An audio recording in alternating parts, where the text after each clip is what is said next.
Jerry being a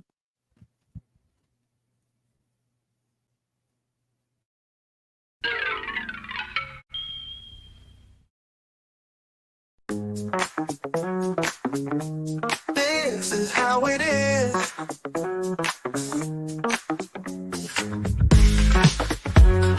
Down, down, down, down. This is how it is. Down, down, down, down. Bum, bum, bum, bum.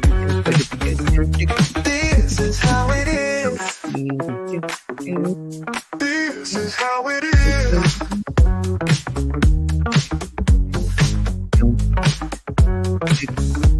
This is how it is. This is how it is. This is how it is. Today on Pop Culture Minefield.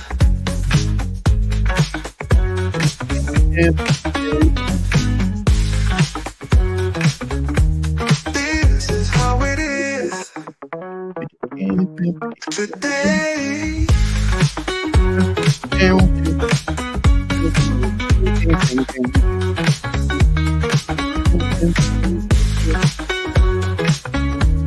This is how it is. Today on Pop Culture Minefield.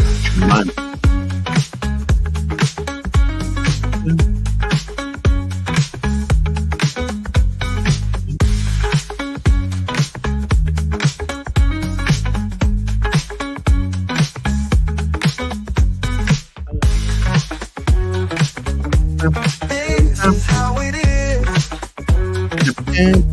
This is how it is.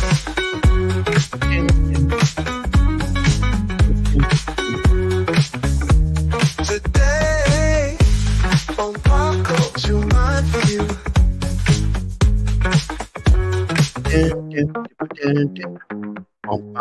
Today on Pop Culture Minefield. Yeah, man, that's a great tune. Yeah. I felt like I was trapped with the guy from Family Guy, Peter Griffin. Oh, Peter Griffin. Yeah. Where he's doing the Axel F theme. Damn. Yes. You want to know something, Martin? One Yeah. of my favorite colleagues and the one who is right with me at the front desk, he is singing like that all the fucking time. Sometimes I just want to strangle him sometimes. I can only imagine how you feel when I do it. Yeah, now I don't even have my piece at work. It sucks. In other news, how's everybody? Allegedly. That was a civil suit. Deleted? That's Are a you with great us? picture deleted of Donald Sutherland snuggling with his special effects version of him. Indeed. It's a replica. It's good Yeah. stuff. It's good. So, but anyway, we finished watching it today. I also put some time in because my buddy Paul from I'm going to be doing a show with him soon. Chris Gore over on Sil Abdul's channel. I'll be joining him. It's going to be fun. Paul and I go way back, and I'm just so proud of what he's done with that show. Heavy spoilers, just really kicked ass. My God, he's got a voice that even Amazon paid for him to do voiceover. It's just great voice work.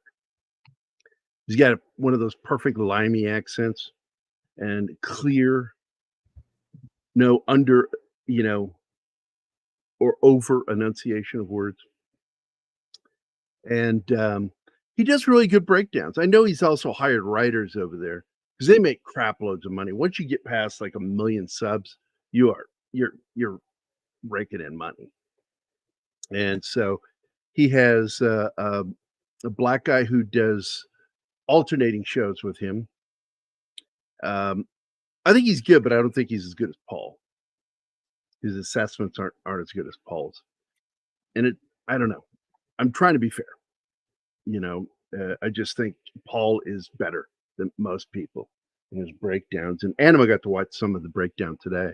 And you saw just how good it was, and his silliness comes through. Oh, I He like starts. watching his breakdowns. He does these stupid dad jokes. It's just like they're just so bad, but they're funny because of the way he does it. And then he does this hip hop beatbox thing that he does. It's just fucking funny. Yeah, I love I Paul. skip over those parts usually. I don't need that. I when think I they're watch funny as hell. I breakdowns. stay and listen to him because he's just having Yeah, but fun. You know, it's like if he's having fun, the audience is having fun. yeah, but We thing just is, had a for funny one. We had a comment on one of our videos, and we keep getting these comments, and I don't know if they're bots or what, because it's the exact same comment. A lot of, basically, I can't even remember his phrasing, but it was basically a lot of blathering going on this show. And I'm like, it says discussion about a film. It says in the video description, it says it on the thumbnail. So what the fuck did you think was going to happen? A lot of they're weird. blathering. So what I do is I just say, hide my channel from this asshole. Because I don't give a shit to have negative comments like that made. It doesn't do anything for anybody. They're just trolling you. And nothing more despicable on anywhere than trolls. Real trolls that hide under bridges and web trolls who hide under web bridges. Like Steven, deleted scenes. You didn't know that he's an internet troll. Yeah. I'm under a bridge right now, in fact. Under a bridge. Told you. Of course. Yeah. Told you. One troll Where- calling out. Where another else would I one. be? Gary's the couch troll now. Our show is a bridge. So, but I don't know, man. I'm such a fan of this film. Philip Kaufman did such a terrific job on it. And it had been made once previously in 56, Jack Finney's book, which I think came out in 50. And 50 or 51, it seems. I remember reading it for college, and then I bought my own copy. I'm like, that's a really good book. I don't like the ending as much. It's too much of a Deus Ex Machina ending in the book, where it's just suddenly it's like humans are fighting too hard, so we're just gonna drift to another planet. Yeah, Deus Ex Machina is usually lazy writing. And I'm not sure why he did that, but the rest of the book is compelling. And I would say the first film, at least the first half of the film, is right out of the book. Hey, Bush. Yeah, who's Hey, here, Bush. by the way, right now? Always good to see you guys. Shadow of the Yeah, Raven it's is here. What is up? Oh, that's one of your mirrors, Stephen. He is, yes. Shadows From of the the UK. Raven. Oh, a limey. Great, another limey. Gary's collecting. I love them. limeys. I lived in Limey Land, and I loved it over there. Half of the great TV I grew up watching was British television. Like you And grew up with Doctor Who. and I've got a friend, Ricky, who's, I'm trying to get him to come on to one of our shows when we talk about Bridge Too Far, because that's a movie he and I watched together, and had a great laugh, and we love talking about it. He's British military. He's from the East End of London, and whenever we would go out someplace here in the U.S., I was his interpreter because nobody knew what the fuck he was saying because his accent is so thick.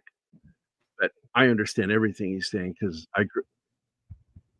Oh, Welsh. Oh, then you're not Limey. And I spent some time down in Wales too. Walked into it like the first time I was there, I was 13 years old. Walked into a pub, which pubs over there are like they're little restaurants with a bar. It's really nice. You can get, my favorite thing was pies. Just eat the shit up tasty. Love them. And walked in the door, go belly up to the bar with my dad, and there's these three guys standing right next to us at the bar talking to each other. And the minute we spoke, they went from speaking English to Welsh. It was like blatantly obvious that they didn't want us eavesdropping on their conversation or not. By the like, way, it's the other way around, Gary. A pub is a bar with food.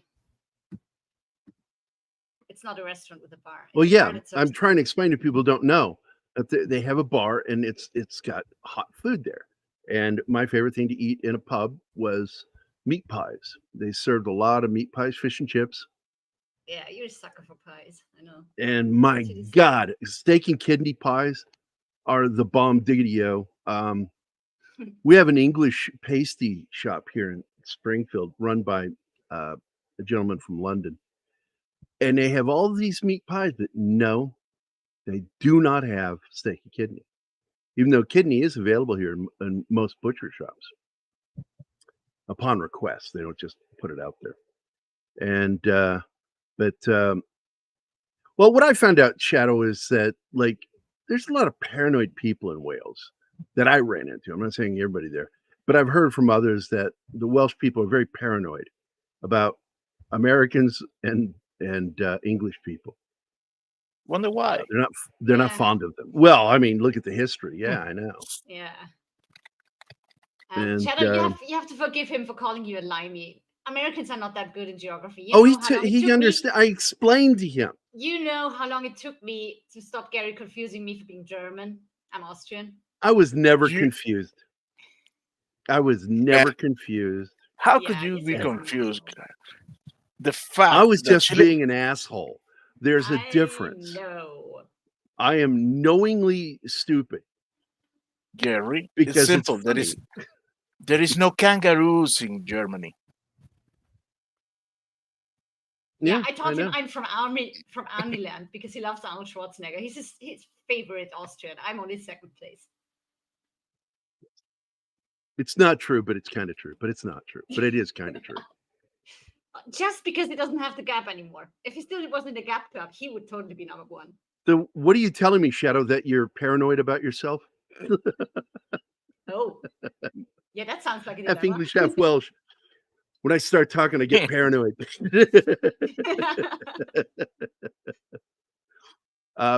People are always paranoid about Gary. Never turn your back door to him. Okay, he gets a video for that one. Yeah, Let me come back up here to Outlaw Bills. What does it say? Hey, Gary, yes. What's up, buddy? When does your book ship out? It's still not going to probably be finished till August. I'm hoping that we'll get, if Bonk does his part, we got to get funding for him. We still don't have any funding for him. So I may end up having to draw the whole book, and that will put us another month off because it'll take that long for me to draw those 24 pages. I thought you have another fundraiser in the pipeline. On another I have one platform set to up, but reach I have out not people. launched it yet. Yeah. I was still waiting to hear back from Mikey, Mexican Iron Man. Mm. But hey, Mike is here. Other Mike. Oh, there you Yeah, go. in There you chat go. and not on the panel. Get your ass on here. Like he would come on this show. Do it. Do it now. I find it works. I'm not hitting on you. We're just talking. But I found it works when I tell people in Arnold to come on the panel. Yeah, Also, you got to Mike, understand you wouldn't wanna something. When a start girl it talks to a messaging me. nerd, the nerd thinks she's interested. He started messaging me today. My God, I love this energy drink. So yeah, Well, Mike let me- got to get on here before we go too far. Let me play We always go too far. D-Bot's video for backdoor reference. Oh yeah, do it, man. Open your back door, baby. Loosen your hinges, I'll show you my key. So, but anyway, so this film, it's not a remake; it's a readaptation of the book. The book came out first. The first film was very good, but what Philip Kaufman did was he went back and he really did love the original film, but he wanted to do sort of an updated version of it.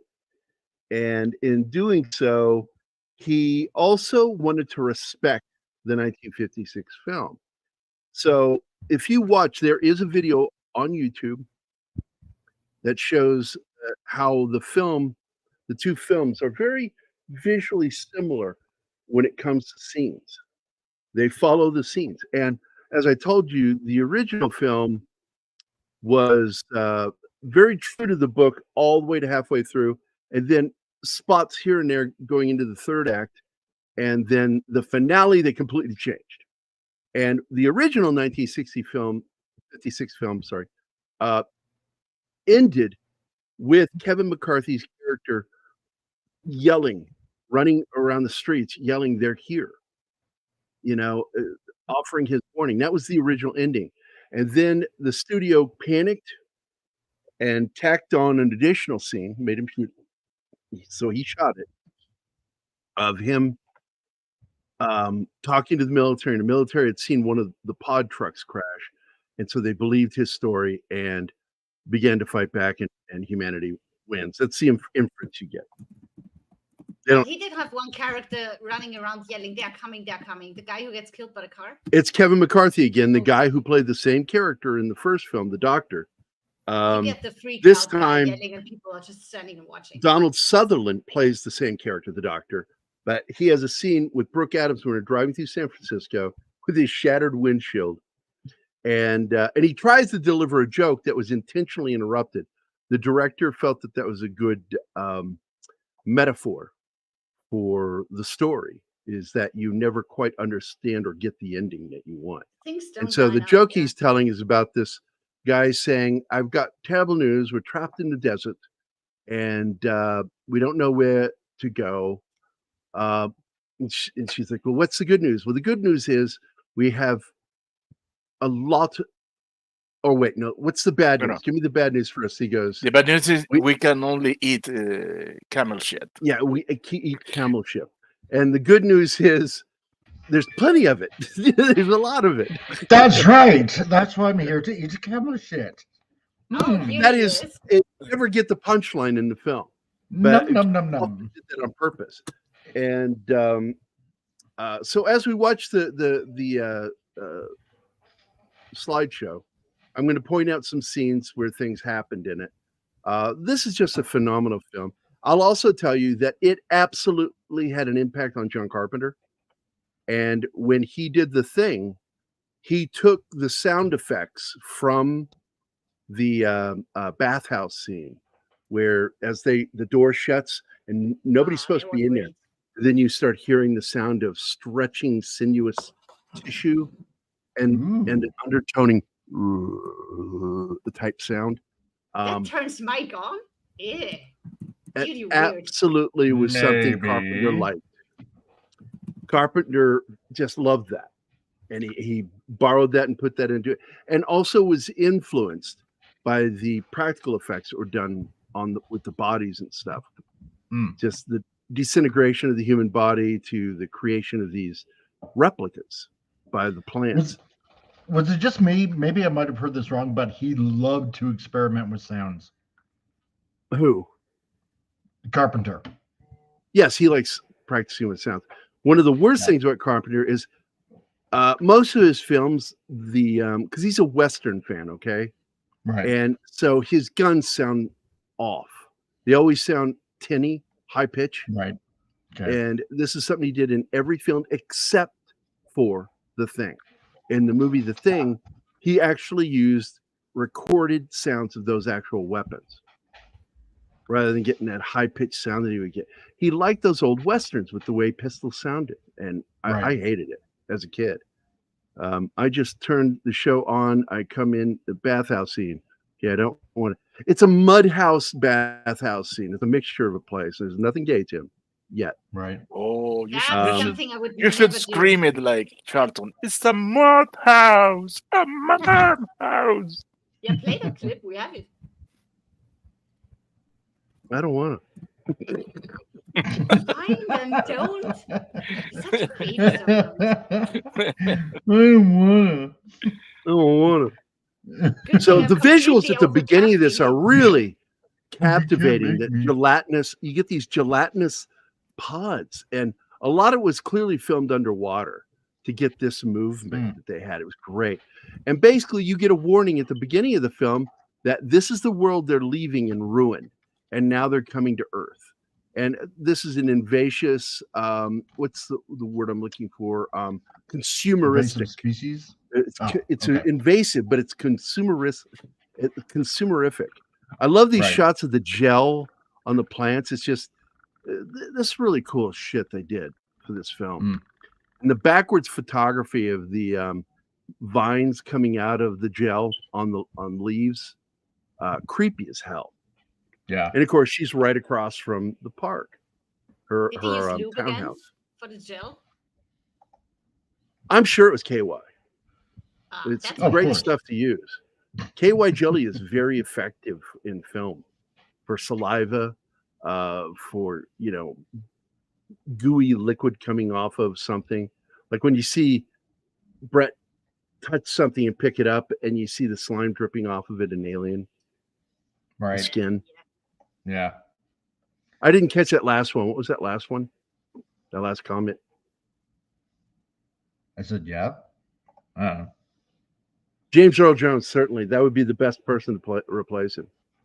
I loved how they showed the ladybug on one leaf and that invasive species on the other. There's nothing more innocent than the ladybug. See you, Shadow. Thanks for stopping by, man. Shadow. Take care. See ya. I really liked the way that this species grows into this pretty pod, and it makes this little blossom that smells very fragrant. It's really Oh, pretty. Jared? No. Now, And the again, I first want to cameo. point this out. Yep.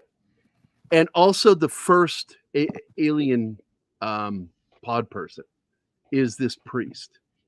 And Philip Kaufman confirmed that he is the first alien pod person in the film. And that's why the way he does.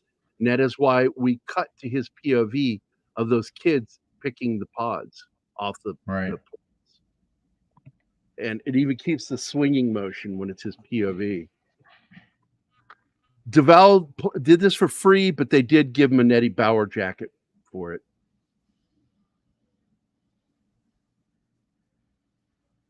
Now, an interesting there in this shot is the way they show the house when she runs into it. I'll cut that. That you'll notice that the camera is level with the sidewalk, but not the tilt of the hill. That was done on purpose to make everything feel off. That's why I didn't let the guy finish the joke in the script to make it feel off and imbalanced and nothing really Off comes balance together. all the time. Yeah.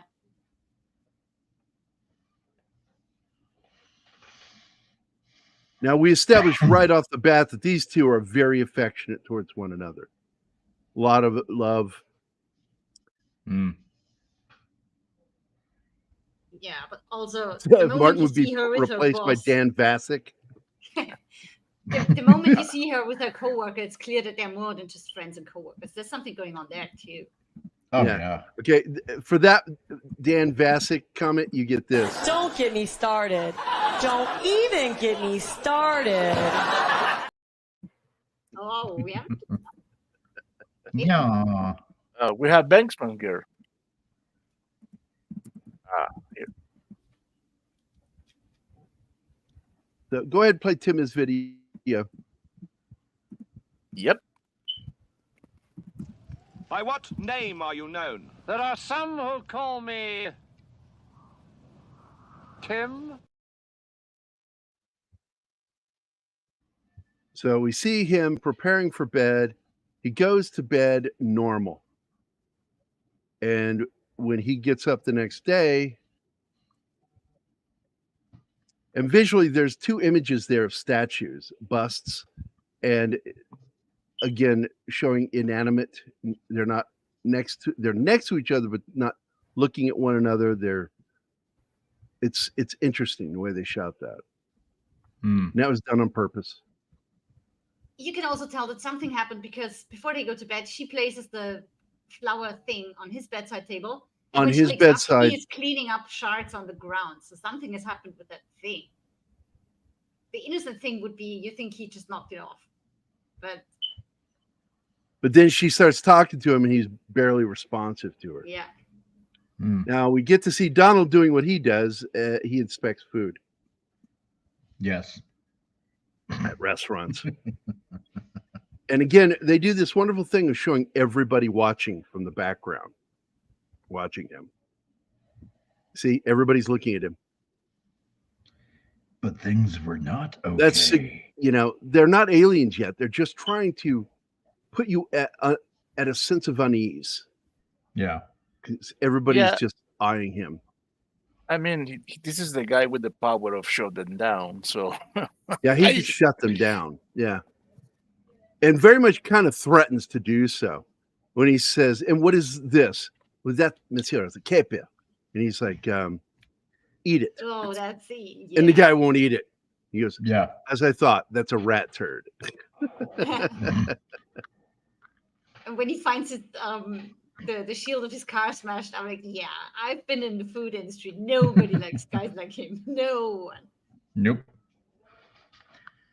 But monsieur, it is a keeper. Oh, awesome. One has replaced me too. Okay. Caper, a rat turd. Mm. Eat it. I don't know dare who she you. is. Am I offended? Do I care? I don't know. no, This person. she's okay. She's Okay. Oh yeah. she's a YouTuber. Okay, I've never heard about her. Find it. I know her. She's nice. Not my type. No. Well, she is tiny, like you. I'm more than just a tiny person, Martin. Fuck you. Hey, Lee Anthony Right. Davis is here. What's up, my friend? Hey, Also, me. Awesome One is here. If I didn't say hi to you. Awesome one. And that's a new Volby person, I 181, think. yes. DJ Play Nice is here. We are talking about one of my Yeah. favorite films of all time, Strange Invaders. It's a comedy. No, we're talking about Invasion of the Body Snatchers. And you know what? I always thought this when I was younger, that she reminded me of Karen Allen. Hmm. Yeah, me too. Yeah. Mm. Brooke Because Adams. for the longest time, I thought that was Karen Allen. But Well, that was I another will time. say that I knew who Karen Allen was, but I wasn't the big fan yet. It wasn't until Raiders. But I knew Right. who she was because of Animal House. Mm.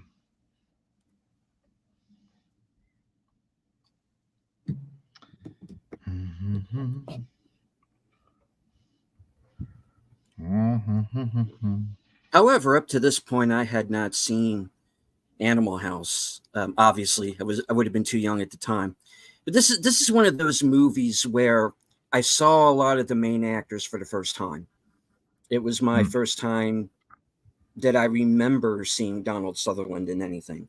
It was the first time I remember seeing Jeff Goldblum.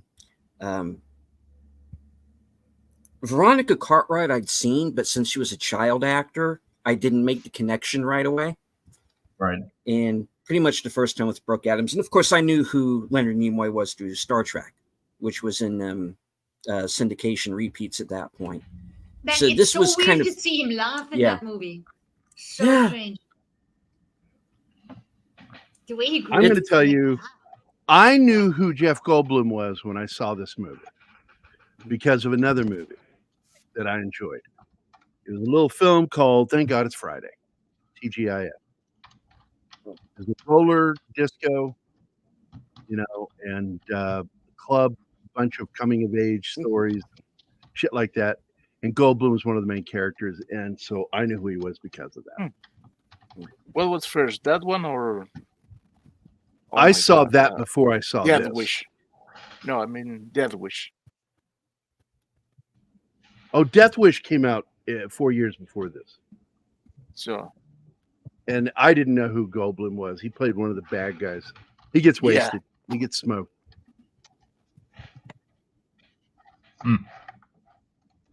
But I will say that Brooke Adams is just one of those actors. She's beautiful in her own weird way.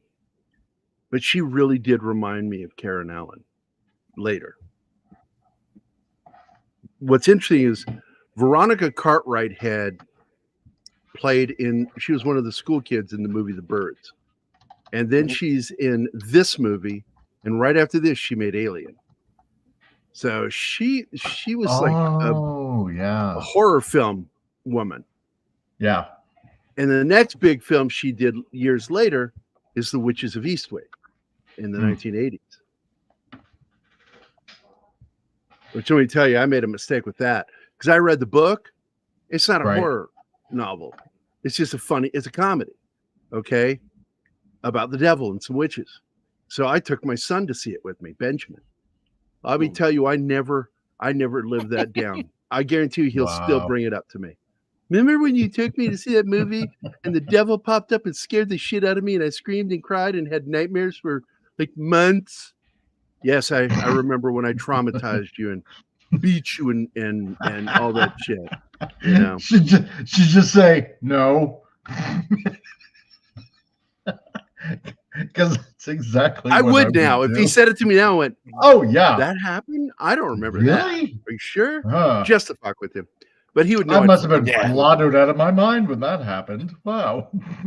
You know how traumatized I was being married to your mother. So, I block a lot of that negative, dark period out of my life. Those were the dark times before the empire. Before the empire. No, before the rebellion. Oh man. Was that DJ says I did see that in the theater, but I have the soundtrack I bought in ear. Which one? This movie? I do believe it's TGIF. Huh. Oh, TGIF. Great soundtrack. I love that. That movie and another film that came out the year before. I love the soundtrack too, which is Car Wash. Great fucking soundtrack. You guys never heard of it? Nobody responded. Nobody knows that movie? Car Wash? I've heard of the movie. I've vaguely, never watched it. Haven't seen it in ages. Yeah. You gotta see it. It's one of my favorite films of the time. Yeah, great tune by Rose Royce. They did 2 hit songs on that album. Car Wash, 1976, drama comedy about guys trying possible last day of the car wash. They got to make enough money. They get the Mad Bomber, who they think the Mad Bomber. It's actually Professor Irwin Corey with a urine specimen. They tackle and pee goes up in the air and ends up all over everybody. It's funny as black. So, can I ask you something, Gary? Sure. Does Martine get a video for this?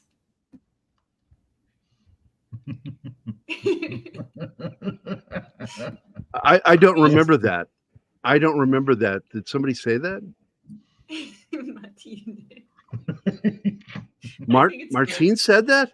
I don't remember that. No, I don't remember that ever happening. Put it in writing so you would understand it. Because I think you guys are gaslighting me. I don't think it ever happened.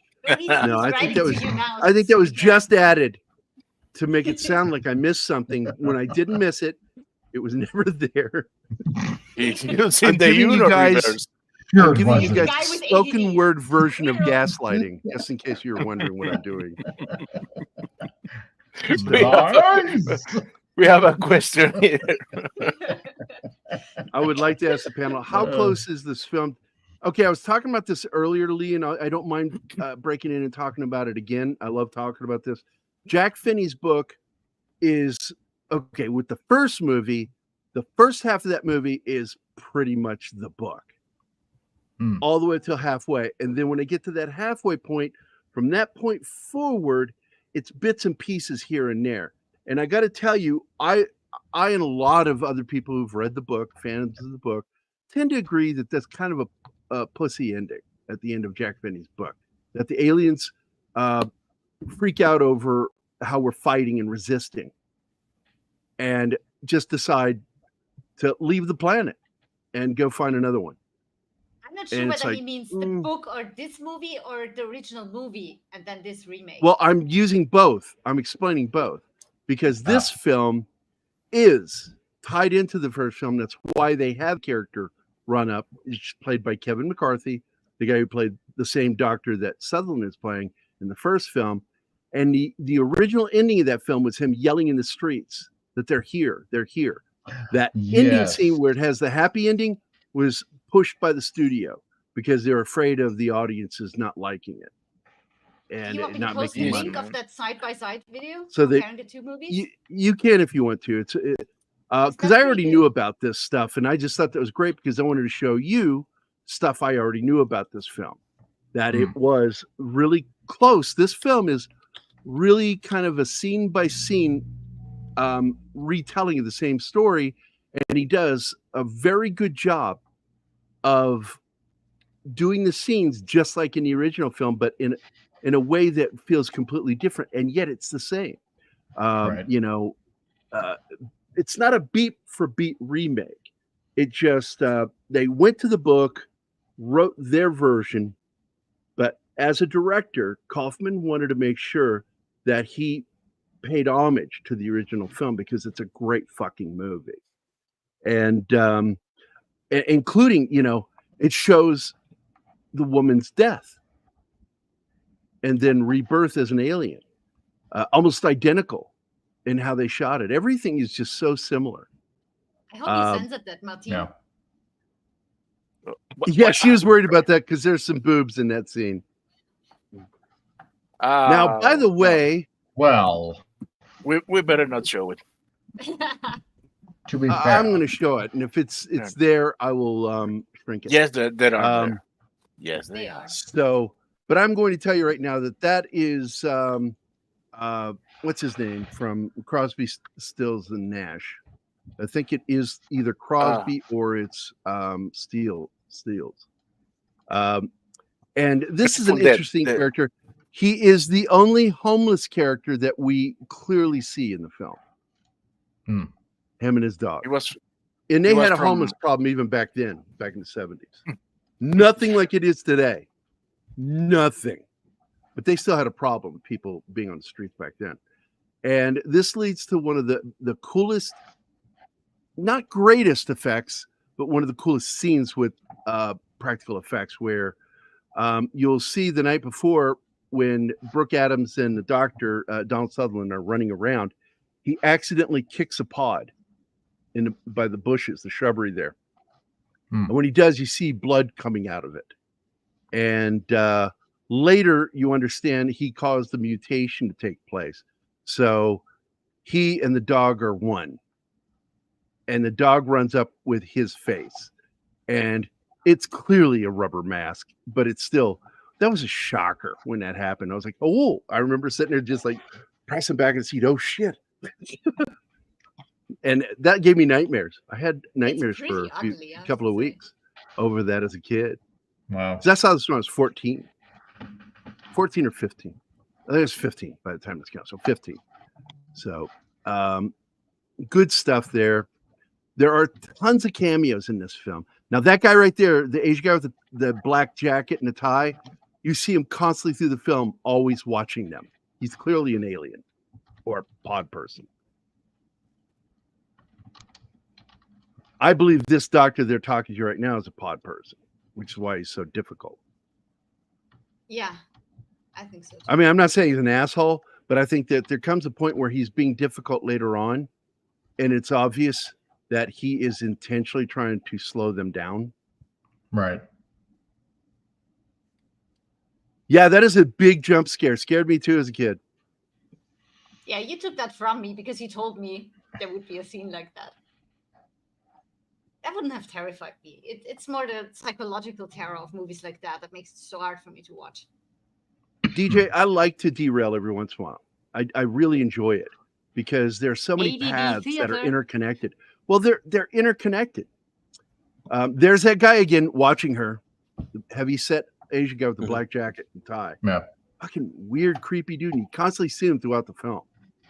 You even see him in the final scene, in the last scene where you see them walking down the hallways. He's right there in the hallway, walking along with them. People are watching all the time. It's such a creepy feeling, even to you. Just It is. watching the movie. It messes with you. Now, I will tell you this, that when Sutherland takes Brooke Adams to go see the psychiatrist friend of his that's an author, played by Leonard Nimoy, absolutely, I don't agree with certain theories. He is not a pod person. He's not faking his emotions in that scene. He Not yet. absolutely is. It's because of that scene he's turned, because they see him as influential and they've got to get him. And People they turn trust him, so they need to use because him. yeah, and use him to change people. Oh man, there's a scene when they're walking down the hallway, the two of them in the office, and there's a guy standing up against the dimpled glass. So if you stepped away, he would just be a blur. But because he was right up on the glass, you could see he was staring at them, watching them through the window. And they're just talking to each other, not noticing him. It's so fucking creepy. That's why I like this so much, because you're looking, especially in the background, you're scanning for everybody that could possibly be a pod person, right? If they're staring. And you've or got to not, or watch if this they're movie walking. multiple times to catch some of the shit going on, because Yeah. your eyes are You- trained on. You're trained to watch the main characters. Yeah. But there are those of us who like to see what's going on in the background. It's how I spot so many errors in Francis Ford Coppola movies. It's like, oh my God, that was in his hand. Now it's on the sofa and he's sitting on it. How did he do that? It's magic. No, it's just bad. What do you call that? Continuity. Yeah. I don't think Francis Coppola has ever used a continuity director or editor. Let's see. I love when people in the background start watching. Yeah, absolutely agreed. That was creepy as hell. I was 10, like I said, and the point of screen. Yeah. Yeah. It's a fucking tough scene. You can even see the cracks in the rubber here, so the dog's tongue can come out. But I didn't care because I was like, that just scared the shit out of me. And Sutherland has always been one of my favorite actors growing up. I mean, I've been aware of him since I was little. In the film where Sutherland's character, along with the female character, had to pretend to act like the yes. All the Yeah, way and once from that dog barks, dog it gives him up. Outlaw Bill, what is up? Would you ever consider inviting me to one of your live streams, Pop Culture Minefield? We need to hang out first. I need to make sure that you get me and I get you, because I hate it when we get people on and then they're like, man, you're an asshole. I don't like you. Mistakes have been made where people just didn't click and it got weird. So we don't want that. Oh yeah. It got very awkward. So all I want to do is just give me a time and we can hang out. And I like this scene a lot too. Something wrong with her. That's Gary, not my wife. We could probably do an after show on a Monday or something. Yeah, that'd be fun. You can hop in after this show and we can talk after this show for a few minutes. I highly recommend. She's not my watching it wife. multiple times. That's not my wife. And then later on, she much better now. She good. Yeah. She better now. Yeah, And I'm and like, while they're talking shit. You Nobody two noticed visual that. laces. Yeah. Nobody notices this weird woolly looking material all the time in the back of these dump trucks, these trash trucks. I'm like, what the fuck is that? It's clearly like, I think it's the husk of the old human. Yep. There And she it's is. part There of she the- is. She's watching. Look at that shit. It even looks like a human Yeah. arm hanging out there. Yeah. That's the Fucking real bizarre. people. I didn't catch So that. clearly Does look they like that. overtook the people running custodial jobs and like this, cleaning up. Hey, Ariel, it's been a Exactly. while. Hope you're good. Hope you're okay. I need to make sure they're not a Russian or Chinese spy. But yeah, join us after this show, Bill. He spies Right. for the Finns. It's very weird. Yeah. That is like the only country in the Sorry. world that if they spied on me, I'd be like, oh, cool. What? All right. Hey, Kings I'll Portal. try to give him a good show tonight. Hey, Cal. I've Hey, heard the what's up, respect King of somebody. Portal? What's up, dude? There she looks like Karen Allen to me. Yeah. She's so pretty. Says Karen Allen. Oh God, yes. Pretty. Was it Otter's girlfriend? It's Otter's girlfriend, right? I think so. Yeah, I think so. I'm going to go double check.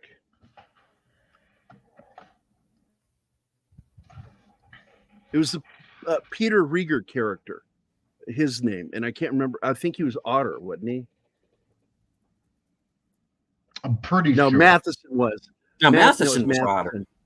Yeah. All right. Schoenstein. It was Schoenstein's girlfriend. Oh. She, Karen Allen played Katie, his girlfriend, and Donald Sutherland played the professor that she was sleeping with. Mm-hmm. Sweet. That's good to hear, Kingsport Cow.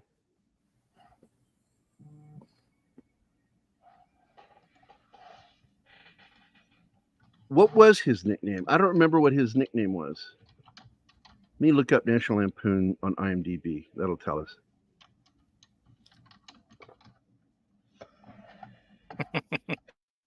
I mean, the name Kent Dorfman was perfect for Stephen First. What a great fucking name.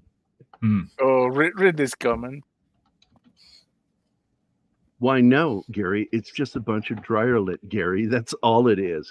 And I'm not saying that just because slowly lifts a giant pea pod towards Gary. Never mind about this. That's good. You have some fucked up names in Animal House, like Doug Niedermeyer, That's Greg, good to hear, yeah. Ariel. Greg Marmalade. What was Kevin Bacon's name? Oh my God, he had a. Oh, fuck, God. where is he?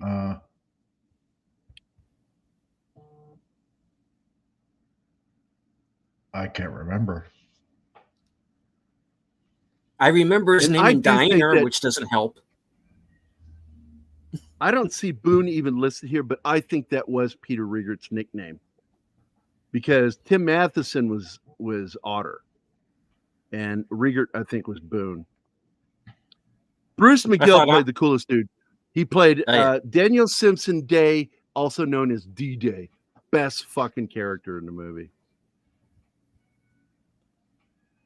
Oh, here it is. Kevin Bacon, Chip Diller. Okay.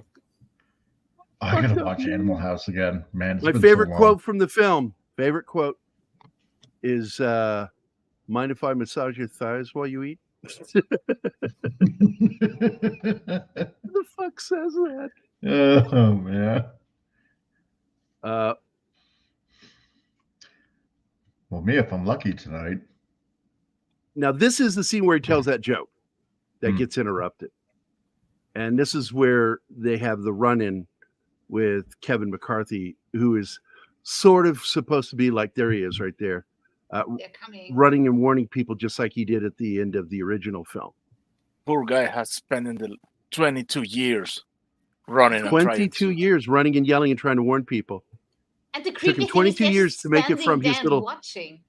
Yeah. Well, it took him 22 years to get from that small town in California on foot to San Francisco. Transportation's important, man. Yeah. That's right. But you don't know. Are they in shock and just standing there and they can't move? Or are they already transformed and just watching? It's so There's been creepy. multiple versions of the story. Mhm. My favorite other one, well, actually, favorite one with the name Invasion in it is, well, Invasion's not in it. It's just called The Body Snatchers. It came out in the 90s with Yeah. Good movie. Jennifer Good Tilly. movie. And it had a creepy, it takes place on a military base. And Really? it has this I must have creepy missed that fucking one. moment where Jennifer Tilly, I mean, Meg Tilly is, no, it's Jennifer Tilly. Jennifer Tilly. No, it's turns Meg to Tilly. The kids and goes, is it Meg Tilly? Okay, Meg, the older Yeah. sister. Okay. So she looks at him and Okay. she goes, where are you going to go? Who are you going to tell? And the way she said that put chills down my spine. I was doing it right now. I just got chills because that was the creepy fucking line in the movie. And I love Jeff Goldblum's character in this. Yeah. Because they go to that party and he doesn't want to fucking talk to this guy. He thinks he's a hack, Leonard Nimoy. And he starts mocking his book. He says, are you saying that people like him are phonies? He goes, no, I'm saying he, not people like him, but him, he is a phony. And I'm like, that's a great moment. Oh man, I missed that. Ariel calling him Matinee out for the backwards words.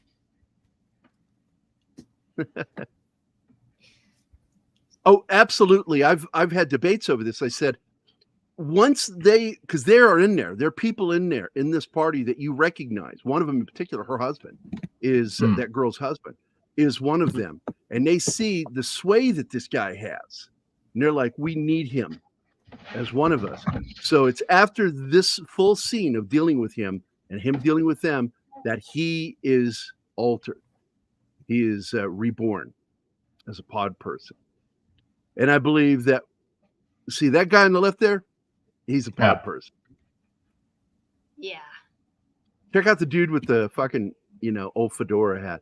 Hi, I'm old Indiana Jones. Are there any relics here for me to steal? Needs to go in a museum. Hey, is that Marion? Oh. Sorry. Yeah. Oh, wait. No, it's not Karen Allen. It's Brooke Adams. But hey, you know what? I'll do her. Fuck it. I'll do her. She belongs in my museum. She's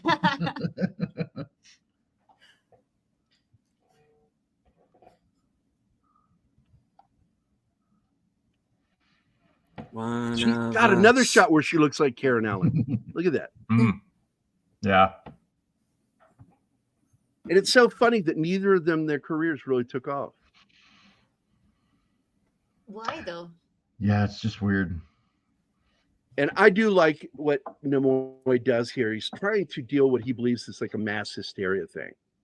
And he's just trying to say, look, I'm going to do something here. And he goes after Jeff Goldblum, yelling at him, I told you to stop it. Puts him up against the wall. And it freaks him out. He's like, what the fuck are you doing, man? And Nimoy goes, now, how did that make you feel when I did that? There, right here. Stand still. Be quiet. Shut up. He's threatening him. And then he turns to Brooke real quick. As a kind of mental flu, because after 2 days or so, the people are back to normal. That's his experience with this. He's trying to. Yeah, but and you know what really surprises me is that they don't bring in that condition where people start dancing, and some of them dance to their fucking death. And this took place in Austria. I'm trying to remember if it was in Germany.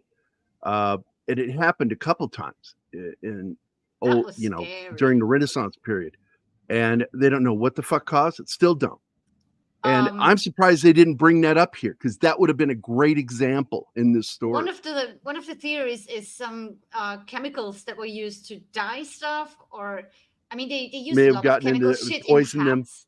That's where the Mad Hatter comes from.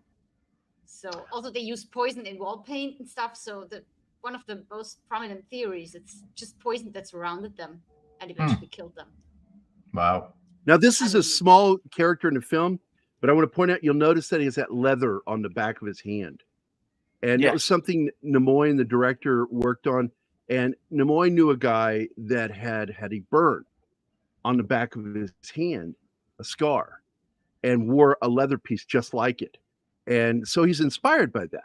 And he put that on there. And it gave you a feeling like, what's he hiding? Why is he wearing that? Those aren't gloves. What's he hiding? What?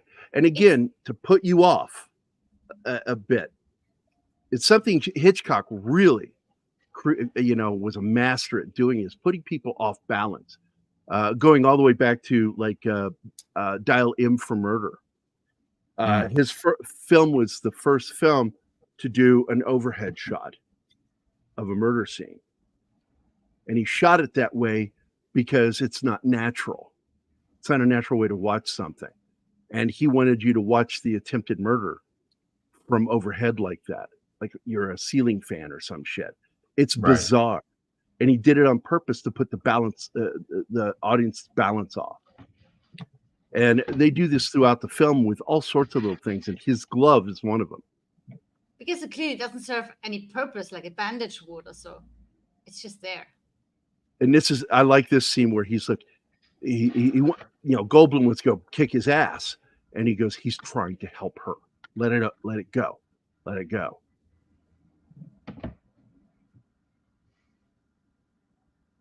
And of course, sadly, he's by telling him to go home, that's his buddy Jack's demise.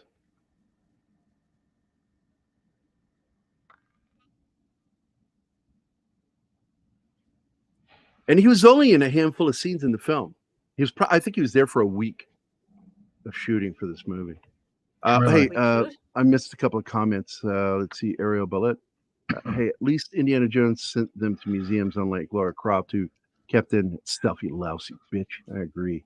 Always taking things that don't belong to them and keeping them just to piss off the man. That's right, the man or a man.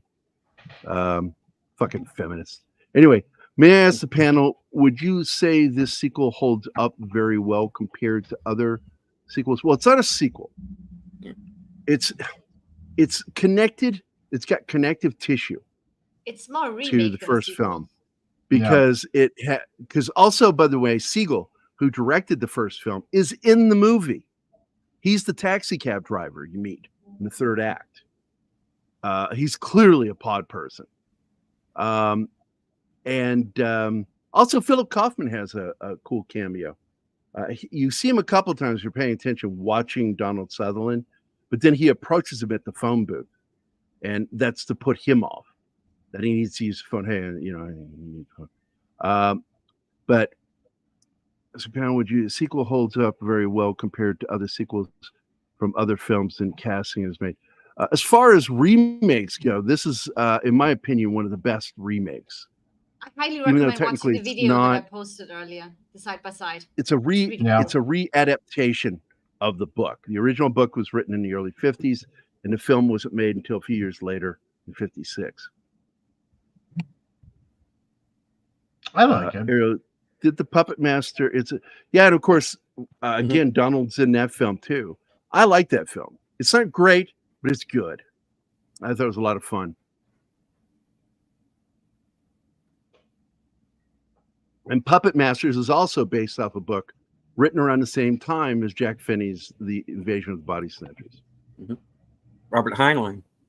Yep. That's right, Heinlein.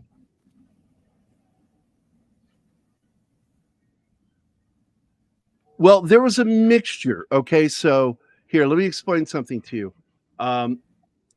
The writer of the screenplay for the film was a lefty liberal, and he was very anti-McCarthy. And the director, on the other hand, was conservative. It was for what HUAC was doing. So you get both of them working together, and you get a film that kind of meets in the middle, that makes you paranoid about things. And I like that about the original film. And really, it is there. What it is the fear. We're fearing it now with communism, again, rearing its ugly head, because that you lose your individuality in communism. They want you to be labeled. They don't want you to be an individual. Individuality is bad. And so, because my buddy Paul, who did a great breakdown of this film over on Heavy Spoilers, he misses the greater point of that, which is that with communism is the loss of individuality, personal property. All of that is gone, and everything is everybody's, and that is a legitimate concern of only people that are conservative. But this also, because the alien species, the invasive nature of the species, is that it is purely. I used the word earlier, Mike. What was that word? Where they're consumers. That's all they are. Right. Pure consumers. Yeah. They don't want to run farms that make anything other than more pods. They just want to keep remaking their species and consume everything until there's nothing left. I think Margaret Thatcher also said it best. The problem with communism is you run out of other people's money. It's not a sequel. It's at the best you can say as a sequel, because in the original film, McCarthy is paying the exact same character that Donald Sutherland is playing. But what they did is they have that interstitial tissue. She's just yanking your chain. Yeah, I know, but anybody else reads that, they think that she's saying that. Now I have to address it so nobody else gets that wrong idea. I know she knows that, but not everybody else does. The Body Snatcher movies are based around what is known as Capgras syndrome, which is a delusion that causes people to believe that a close one it's a horrifying one. I know the one you're talking about, where they can look right at them and they don't recognize them. That's not who I know.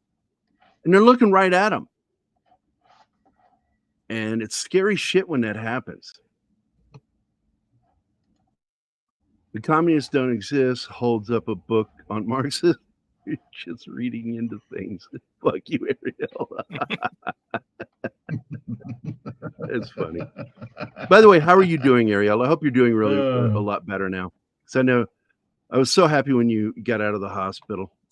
I asked her that question when she showed up, and she said she's doing really well. So I'm happy about And that. even with the word remake, I'm always cautious when it's based on a book. Because technically, yes, it is a remake, but it is technically a readaptation of the original source material.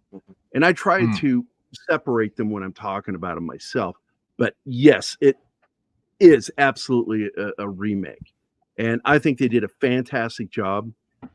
They were criticized at the time as being an unnecessary remake. And having grown up watching this film, I fucking do not agree with those stupid ass critics at all. These guys are people with their heads up their asses. You know, they don't understand that this is a story that is important and should be adapted about every 20 years, 30 years. It should be. Yeah. Because it's relevant. Whatever time you're in, it's going to be relevant. True. Oh, I'm glad to hear that, Ariel.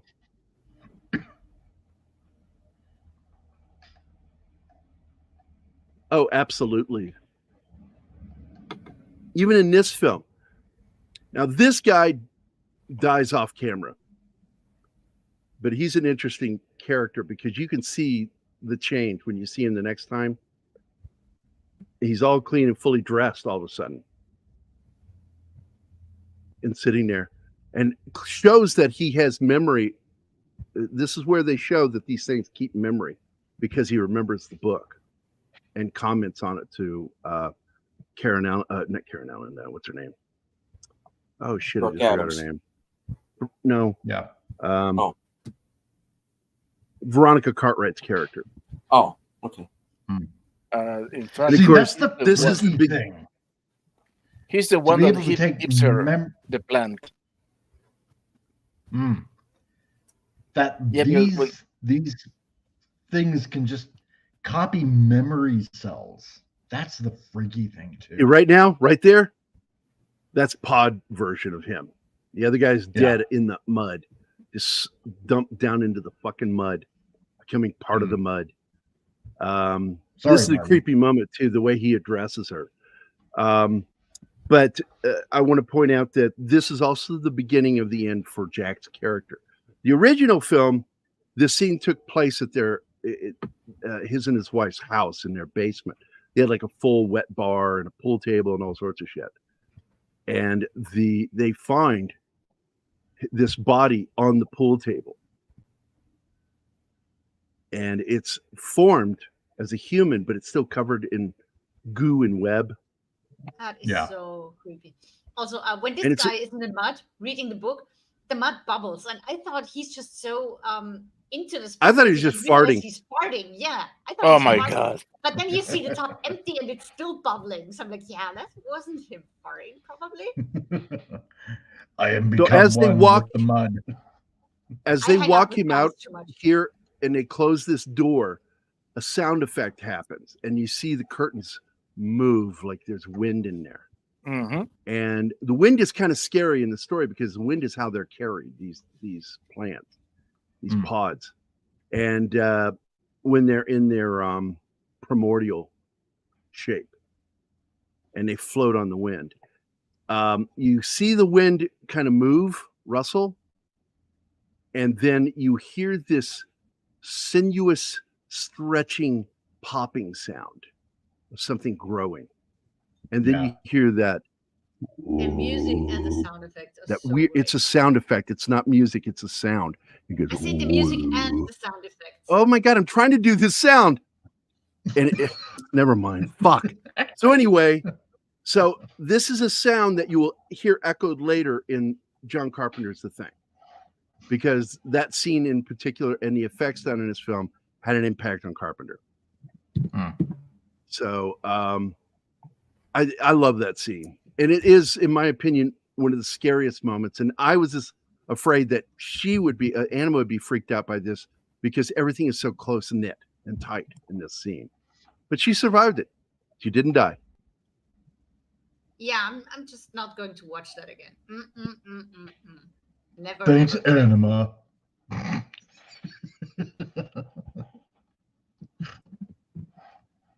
I should Fred. I thought the Puppet Master movies were only centered around the vicious puppets.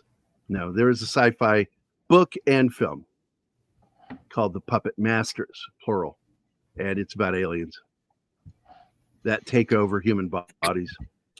The real power is the monarchy, which is why they show a priest at the beginning of this. Which, as soon as everyone votes me into office, I'll be the first queen of the United States, and then all shall fear my power. Laughs maniacally. Good luck getting a visa after saying that. I'm not saying the CIA listens to this. I'm just saying, I'm not saying they're not listening to it.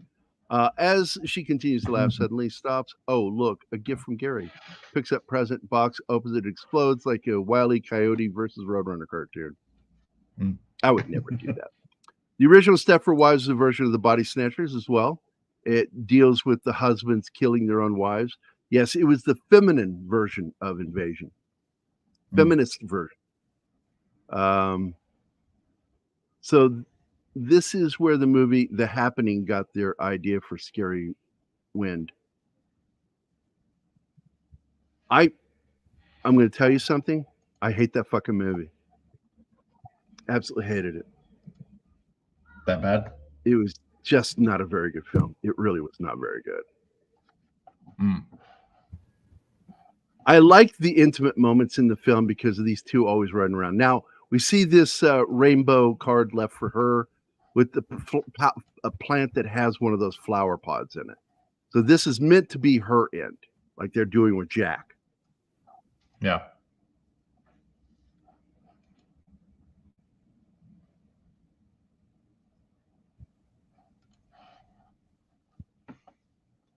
Would you like a pod nut, Karen Allen? Hi, Wade.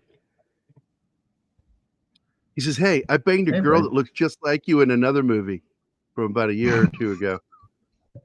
You wanna have a quick roll in the hay? You want a career? Oh, man.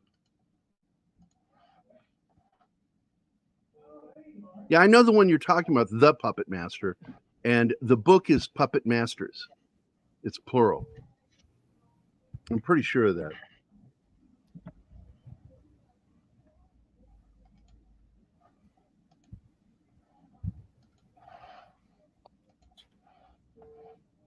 Yeah. Again, plural, The Puppet Master. I just double checked and I'm correct. Written by Robert Heinlein.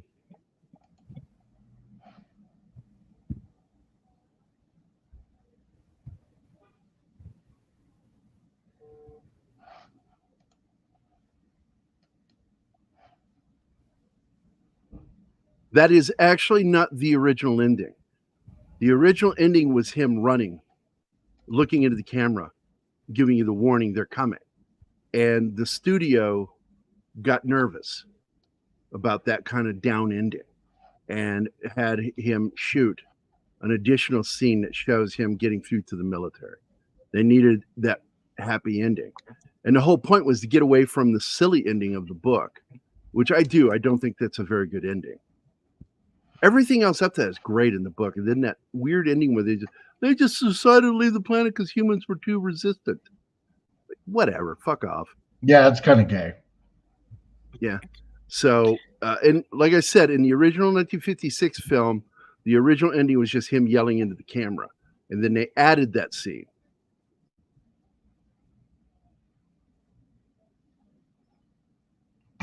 The Queen of England is dead now. And I work for the living.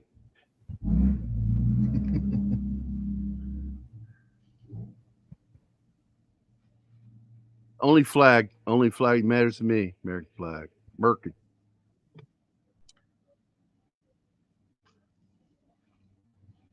So this film stays with the original film all the way up until he gets found. Because at the end of the original film, he gets away from them and goes running down the street, warning everybody.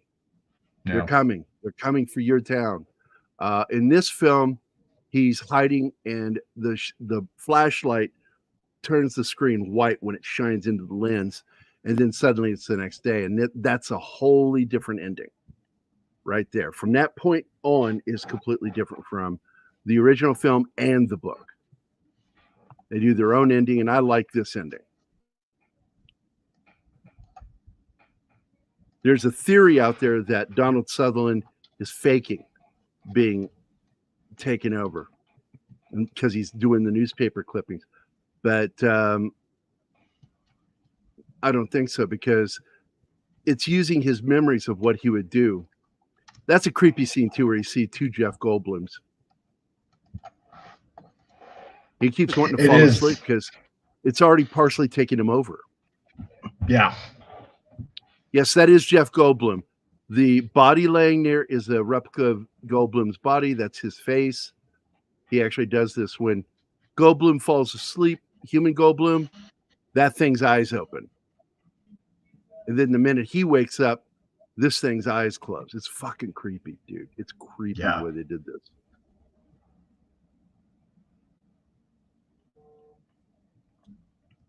Yeah, also when the Goldblum version that lays on the table wakes up, his nose starts to bleed. Yeah, just like his, it has that blood coming out. So you can tell they are connected. But This like, what the fuck? How? is no longer the Doctor. He is now a pod version. Oh, yeah. He's not human anymore.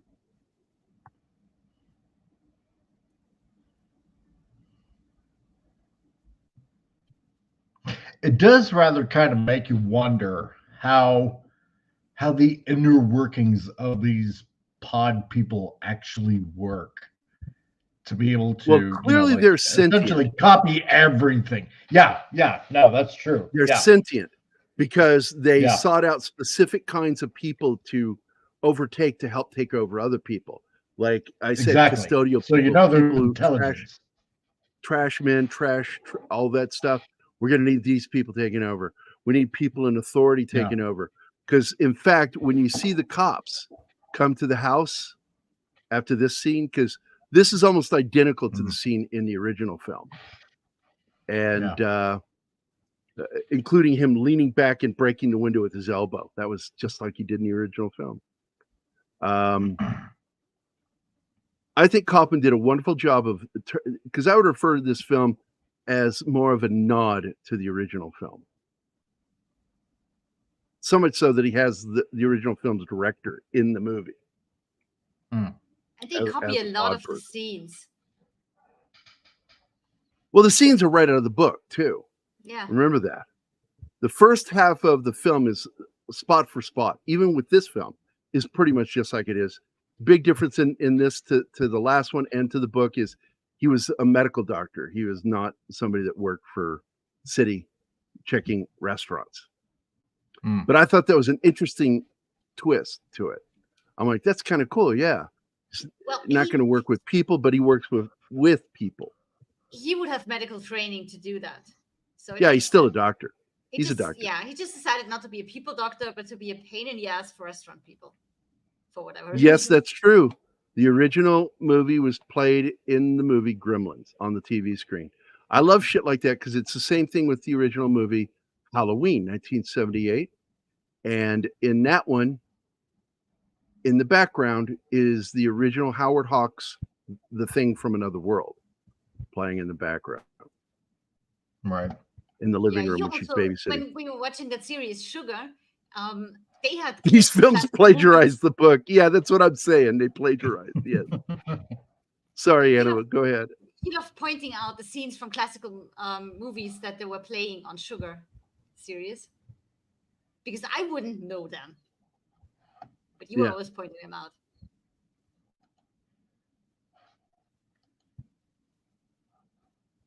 Yeah, the camera angle tilts when you see a tilted scene.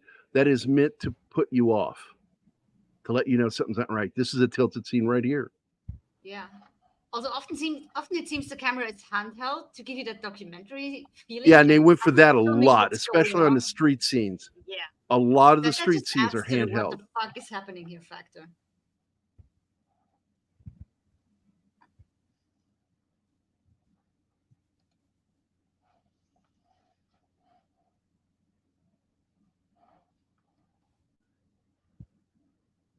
And now he's pissed.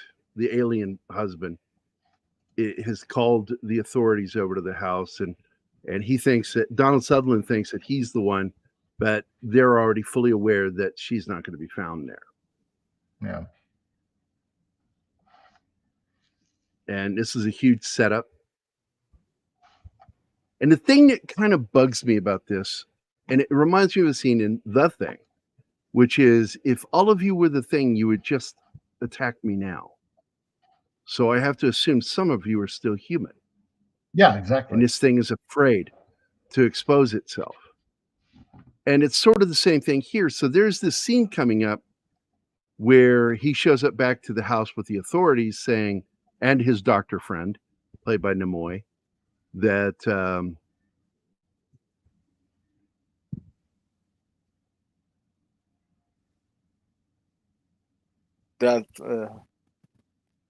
but it is pretty much a straightforward adaptation of who goes there. So if there are similarities, the similarities are in the original text, because Who Goes There is very similar, written a few years before Finney's book, but I think they all kind of were inspired off of each other. I got to be honest. So you'll see common themes in those films of fear of the unknown, fear of being taken over and controlled, losing your freedom, your ability to think for yourself.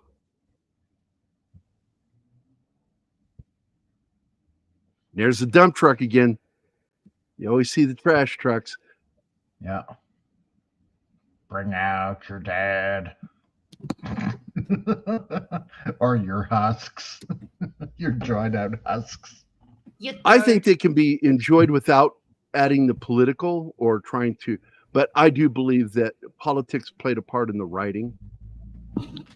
And as I said, when they wrote the screenplay for the original 1956 film, the writer was a liberal, leftist, and the director was conservative, Republican. They got along great, and they made a great film. Now, you notice how they made that look like a human being there. Try to give the explanation of it looking like a human to him. Yeah. That it was a delusion. This cop, absolutely a pod person at this point. His friend, the doctor, psychiatrist, is one of these pod people. The only people not pod people in this scene we know are, at this point, Jeff Goldblum still and Donald. Right.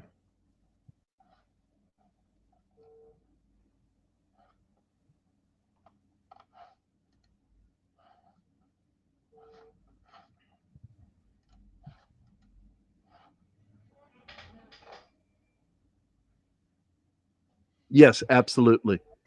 Especially that final scene where he's yelling on the phone. They had stopped the broadcast everywhere but one small station. And so the commercial played, and you knew mayhem was going to happen. This is a wide angle lens to give a really weird feeling there. Yeah. I like that.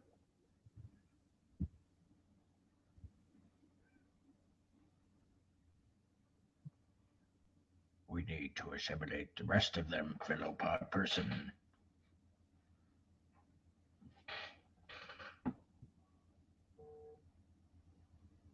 Art Hindle is the guy that plays her husband. Really good actor. Who told Peter Dinklage? Yeah. Yeah. Old Peter Dinklage. No, tall. Tall Peter Dinklage. Hmm.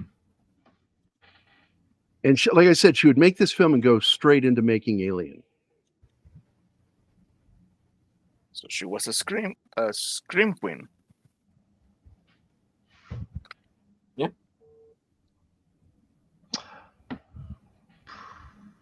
Kind of. It had tendrils on it. I like that he says it that way. Oh, look who's here.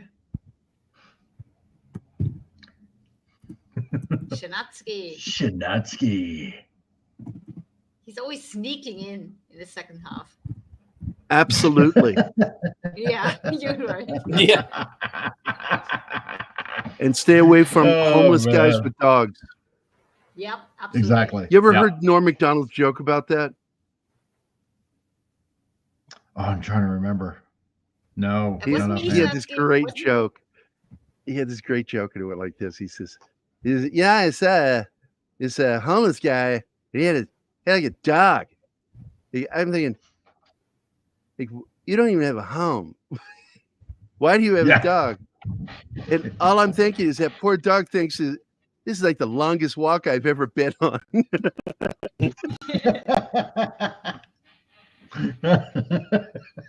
Norm was fucking genius. Oh, crap. The longest walk I've ever been on. Oh man, well, anyway. Oh, I miss him. I can't remember, but you may remember. Did this film do well in the box office? I'll get that on the post wrap up because it's a good question. I'm looking it up right now. I've already got that information. Just don't worry about it. Okay.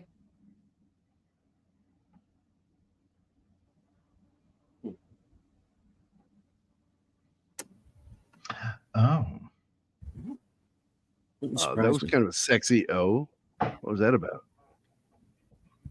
I'm not sure. Oh, just reading the comment. Nicole Kidman. The Invasion. What about Kidman? That Veronica also made an appearance in The Invasion, starring Nicole Kidman. Oh, later? Oh. Yeah.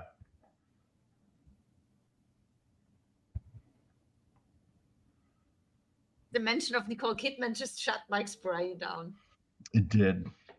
Can't blame you. It did. I mean, She still looks a bit foxy. yeah, well, the stuff she did to her face, I don't know, but she's Hence really a bit. Yeah. Like, who are we talking about? I've lost track of who Kidman. we're talking. Nicole Kidman. Hmm. I don't get Oh, why people alter she's their noses porcelain like looking. that. She Yeah. looks porcelain. Yeah. It's weird. Her She's cheeks very look pale, but puffy. Just the she looks nose weird. is so weird. Yeah. Her eyes are dead now. She's a Yeah. ginger. I Yeah. expect that with gingers, but not when they're older, but when they're younger. I don't even know what to say. Fuck off. Like, I mean, part of that she was married to Tom Cruise, so Yeah, I was talking about that earlier, Slasher, because it has one of the creepiest scenes I've ever seen in any film. When the kids are going to go, we've got to get out of here. She's like, where you going to go? Who you going to tell? No one's going to believe you. And it's like, that's a creepy fucking scene. I'm gonna have to find Meg that one Tilly. and watch that version. And that was, I think that was one of the last things she made before she retired from film. Huh.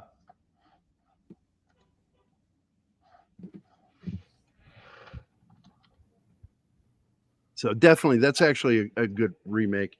I did not like the Nicole Kidman version. I couldn't even get through it. I'm done. I never saw that version.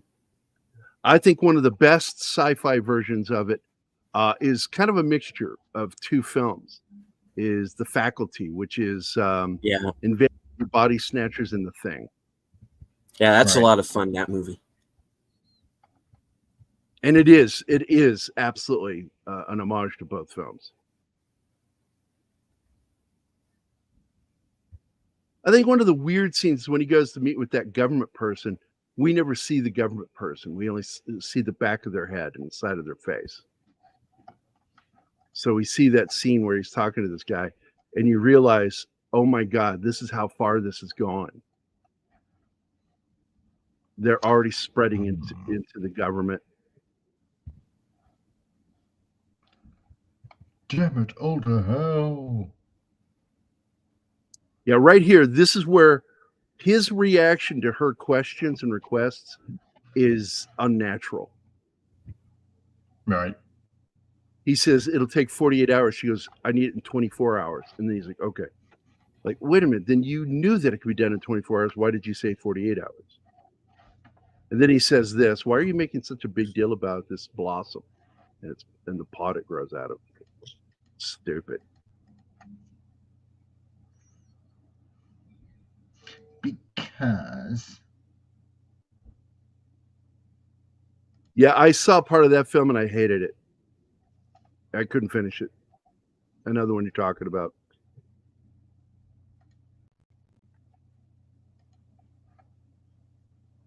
Although I will tell you, the Korean film, The Host, that's a really good fucking movie. Despite the whole shitting on Americans at the beginning, which I thought was just unnecessary. Mm.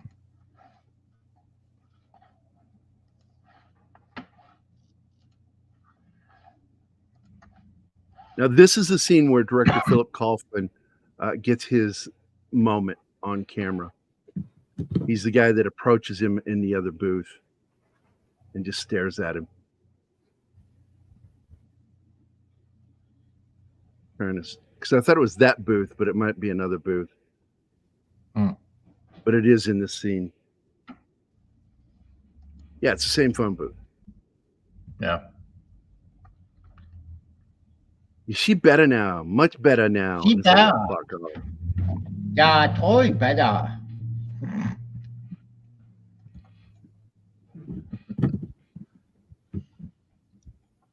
Yeah, this is the point where basically they realize everybody they've run into in the past is now a pod person. I would Yeah. not mind revisiting The Thing at all. I just it is watched that my again last night. number 2 favorite film of all time. John Carpenter's The Thing. And because we already covered it once, but I wouldn't mind doing it again with a full panel. Anima loves that movie too. She enjoyed it. What? I You didn't watched even The mind Thing? the later version. Yeah, we watched it Mm. and I got through it. I wouldn't say I love it, and I'm not. Oh, sure I about thought you watching did it. because you had a great reaction to it when we were talking afterward. Yeah, but it's not on my list for things rewatching. Not really. Well, we will. You There's think you so many know things to someone? watch. Yeah, right. So He thinks look, when he's we get turning into a requests, horror person. You are not. when we get requests to talk about a film again, I absolutely want to do it. If people are wanting to see us talk about and do breakdowns of the movie The Thing, I absolutely would, because it is my second favorite film of all time. Number 2 will never be surpassed by Blade Runner and The Thing. Number 1 and number 2. Never going to change. You said yourself, Thing with a is full infinite. panel. Make that a full panel minus Anima, and we're good. Would you like some cheese with that wine? Asshole. Awfully- Should we Keep go? in mind that from time to time. No, it's fine. Pretty Lover's sure that kiss. cheese would smell awful. Who do you work for? Camembert? Winsleydale? Because I love it when people try to, do this. Was Childs the thing? Was Kurt Russell the thing? At the end of Right. that movie, I said, one, it's not important. It's not. No. And Exactly. they go, well, you can tell because Childs doesn't give off a mistness. He's lit from a different angle than Kurt is. You can actually see when he walks up, he's fucking got mist coming out of his mouth. Jesus Yeah. fucking Christ. Well, that's gasoline. And I said, even John Carpenter went, like, why would, no, no, that's just dumb. And I'm like, thank you, John Carpenter, for saying that, because I've been saying that theory was dumb from the start. It's gasoline.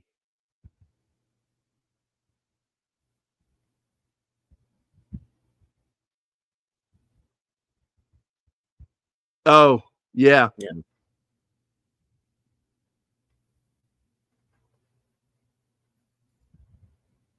Yeah, it's like he leaves all of the pods alone, but when he gets to the one of him, man, he just goes caveman on it. Well, he won't kill her Yeah. because it's got her face. And it's the same thing in the book, and it's the same thing in the original film. He starts to, and he can't, and he goes after his. In this one, he smashes the face. In the original film, it's still pretty gory. Sticks it in the chest with a fucking pitchfork, and it's clearly his face on it. That was freaky.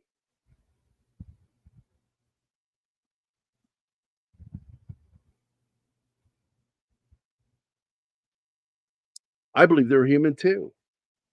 I believe Child's Story.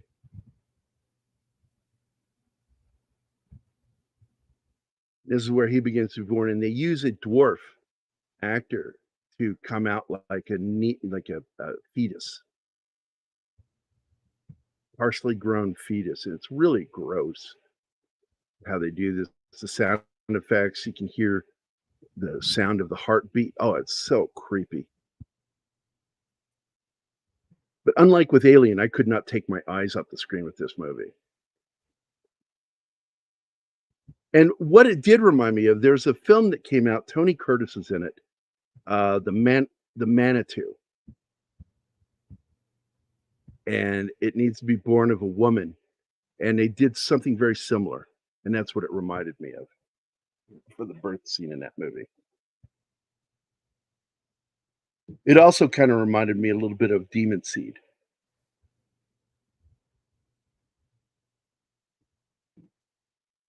I haven't seen Demon Seed, but I saw Now you'll see the Manitou. the tissue breakdown on his face there.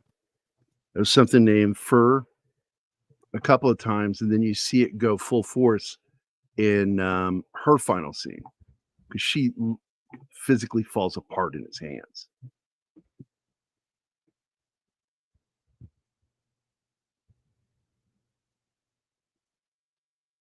Fighting.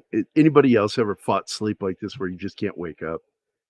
That's all that reminded me of. Is like those moments when you're trying to wake up and your eyes are like rolled back in the head and don't want to wake up.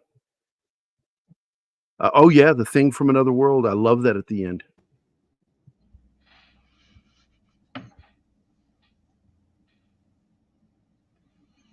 Kill it with fire.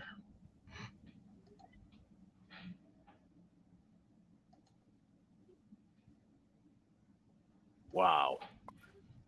That's interesting. Because I recognize it as the ultrasound.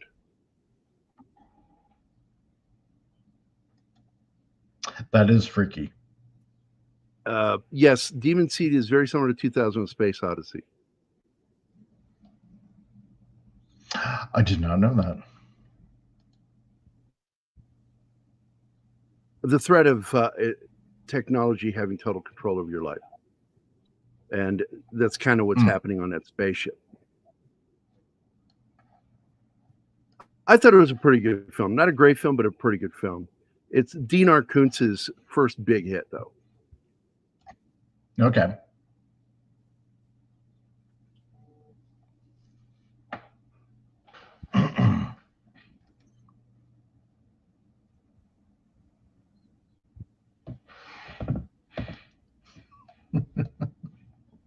The one thing that reminds me later on, oh, here we go. Yeah, she's being turned.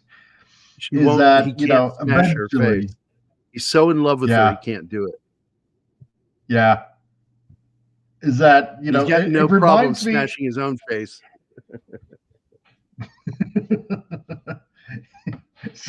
Psychologically speaking, he hates himself then.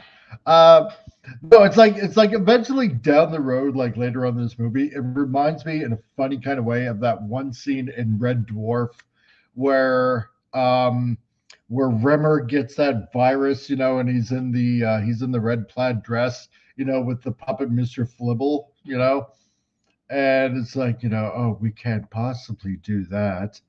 Who'd clear up the mess? It reminds me of it, to see these gooey bodies, right? And just wondering, what husks are left over to be carried away by the garbage. They're truck alien eventually. pinatas with candy Funny. inside. Yeah, exactly, right? So, who'd clear up the mess? Oh, mine's full of red fucking caramel. It's delicious. Ignore the copper taste. It's good past that. Yeah. You are great. Oh man. Thank you. I don't mean you. I mean Gary. Oh. Again, off tilted angle shot. It's not done in a cheesy way like they would do on Batman, the TV series from the 60s. This was done with intent of throwing you off balance. Yes, she played Penny. She was my first serious crush in the 60s as a little boy.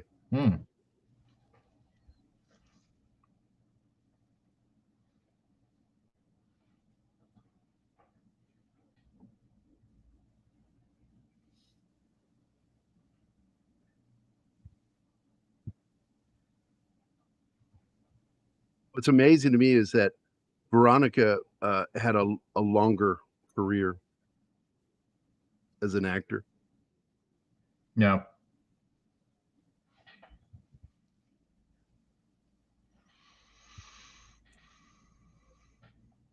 And I believe she showed up in the 90s version of Lost in Space as the teacher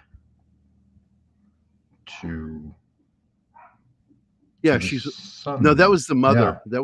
That was not the sister. That was, right. The actress that played the mother. She is in the scene. She's a reporter. Both of the daughters are reporters in that big scene.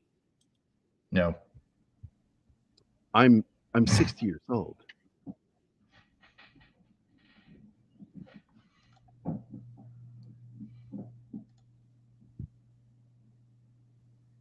And all this time, I thought it was Kurtwood Smith.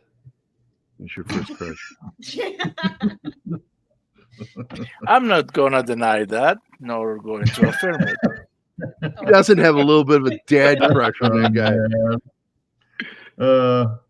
I know why you did it, son.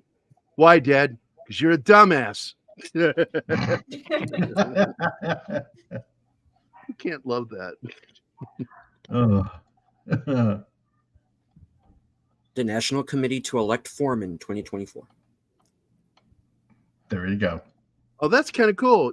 You have the original commercial that played?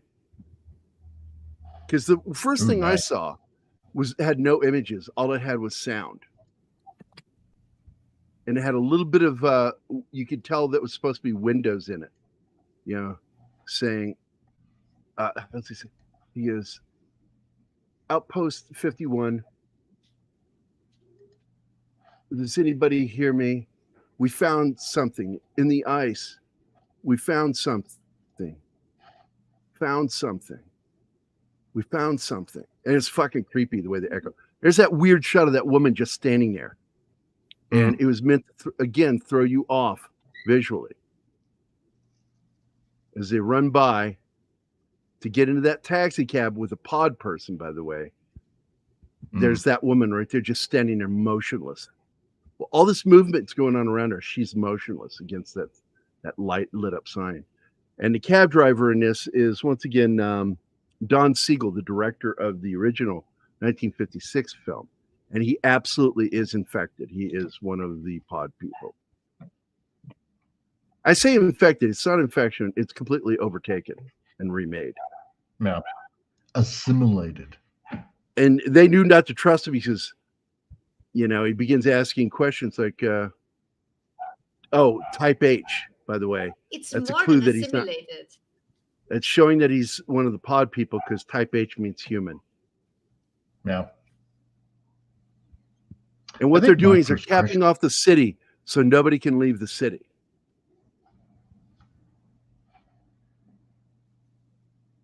They don't just assimilate them, they copy them and then they destroy the original version. Yeah. And their entire memory. There's the LA tunnel that has been in more movies than any other tunnel in the world. It's even in Blade Runner. It's also in another favorite of mine by John Landis. God, what was that movie called where Jeff Goldblum stays up all night, can't sleep, he's insomniac, gets into all kinds of trouble. Into the Night? Into the Night. Thank you. I love that movie. I fucking love that movie.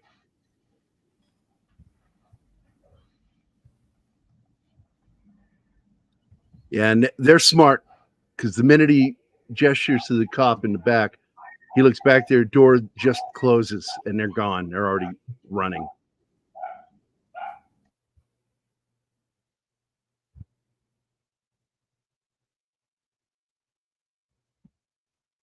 Tom Selleck is someone that women lust after and men want to be. When I was a kid, I admired him. I liked the hell out of him. I want that stash. Oh yeah, that stash is iconic. I am sure Don Siegel is somewhere in that movie, Lee. I can double check and find out, but it's a film I don't know if we'll ever cover. Play Misty for me. But Don was good friends with Clint Eastwood. And it's so odd because he was a big old lefty. And didn't get along with John Wayne. They did not get along. Which everybody was kind of surprised because he gets along so well with Clint Eastwood. But I think that all got started because John Wayne made that comment the first day they met shooting. And he says, John Ford wouldn't have shot it that way. And they just did not like one another after that. That's not a great way to start.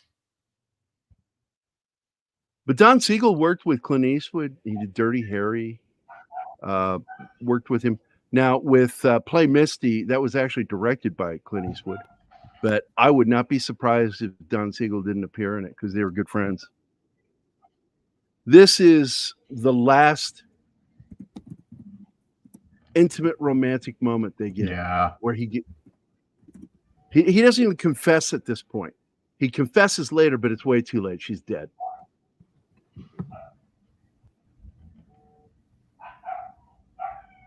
Sam Elliott was fucking cool. He didn't always have the mustache.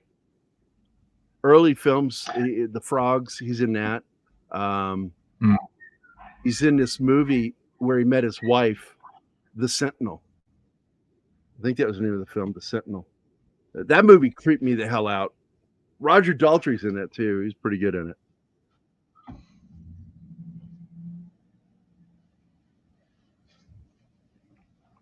that the right film?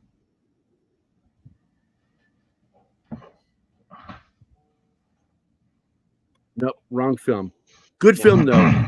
The Sentinel from '77. Good film. Chris Sarandon, one of his early films. Yeah, I just saw that on another stream not too long ago. Yep. But Jeff Goldblum is in that too, as well. I don't remember him in that film. He's not in a lot of it, but he's there. Here it is, The Legacy, 1978. Oh yeah. Oh, I haven't seen that. That is where he met Catherine Ross and fell in love with her. And I just good stuff.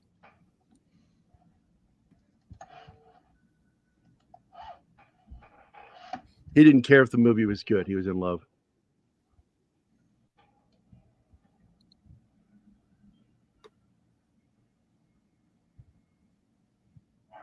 So Zach just messaged me to let me know that they're doing a show tonight and asking if I would be there, and I shall jump in. I don't know how long I'll be there, but I'll jump in to celebrate his show. I'll fucking do anything to celebrate my buddy Zach's. So imagine how much I gush when oh yeah, and to find out they were good friends for years. But I got pissed at Sam Elliott for taking shots at Tom Selleck on Family Guy. I couldn't. Yeah, believe that they got wasn't him to cool. do that. Not cool, man. When they already proved No.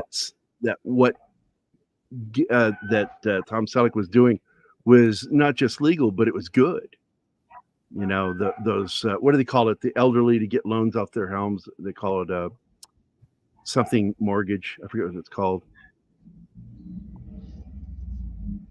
Because my general attitude is fuck the kids, spend the money. It's your money. You live it. Let them earn their own fucking keep. Exactly. Love my kids. But if I ever make it rich off anything I made, the most I'm going to leave them is my foreskin. This is from when I was. Oh my God.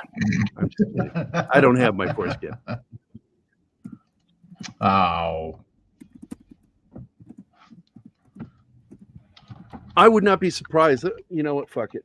I'll go look it up real quick. What, for your foreskin? Yeah. Jesus, no.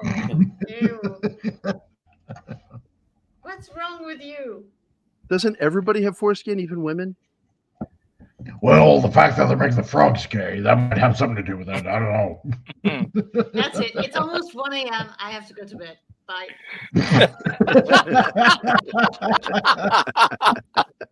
No, you're staying. I have had enough of Gary's bullshit. It's sort of like it would be that scene between Kirk and Krug in Star Trek 3. I have had enough of you.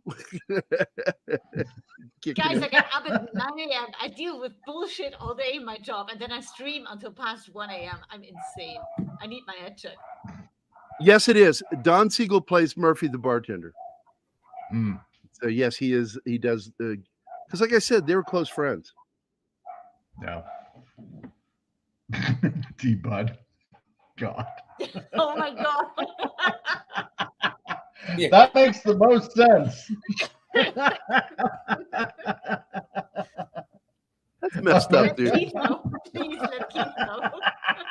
Now, this is my dare. I dare you to ask him on his next stream. Oh, hey, do you have Gary's foreskin? Some people were saying you have it. Oh, yeah, somebody do some that, people, please. Keith is totally going to know that's you. Oh my God, I And so want this to don't any of happen. you guys warn him in advance before it. It'll just No, make it even no. funnier. Oh yeah, for sure. Now, what's tough about this scene, as they're escaping, they run into her again. Yeah. And she, because, you know, Goldblum said, you guys go ahead, I'll catch up with you, is now taking over. Okay. Yeah. And he just killed him. He killed the pod person version of Jeff Goldblum, stabbed him in the back of the neck or head with a dart, a throwing dart. Yeah. And she's like, we got to go find him. And he looks at his girl, you know, the woman he's in love with there, you know, like, I don't say. And he never does. He can't tell her. He just can't tell her that he's fucking dead. He's already been taken over, and I killed the pod person version. So it's kind of a bummer scene. And then they get out of the building and get separated immediately again. Yeah, It's a very I thought that was frustrating a little scene. weird. It is. It's like, really? It's like Come her on, character doesn't even together. try to keep up with him. Yeah, right? It's like, it can't be that hard. But she does explain you can wander around these people and they won't notice if you don't show any emotion or feeling. Yeah. Well, Ariel has a question for you. If it really did exist somewhere, I would probably never sell it. I'd be like, God damn, it looks like that came from me. It looks like bacon. It will cost you a shrimpery. Just put it in a little pouch and hanging out of on a necklace. I am seriously reconsidering my relationship here. It looks like a really tiny onion ring for some reason.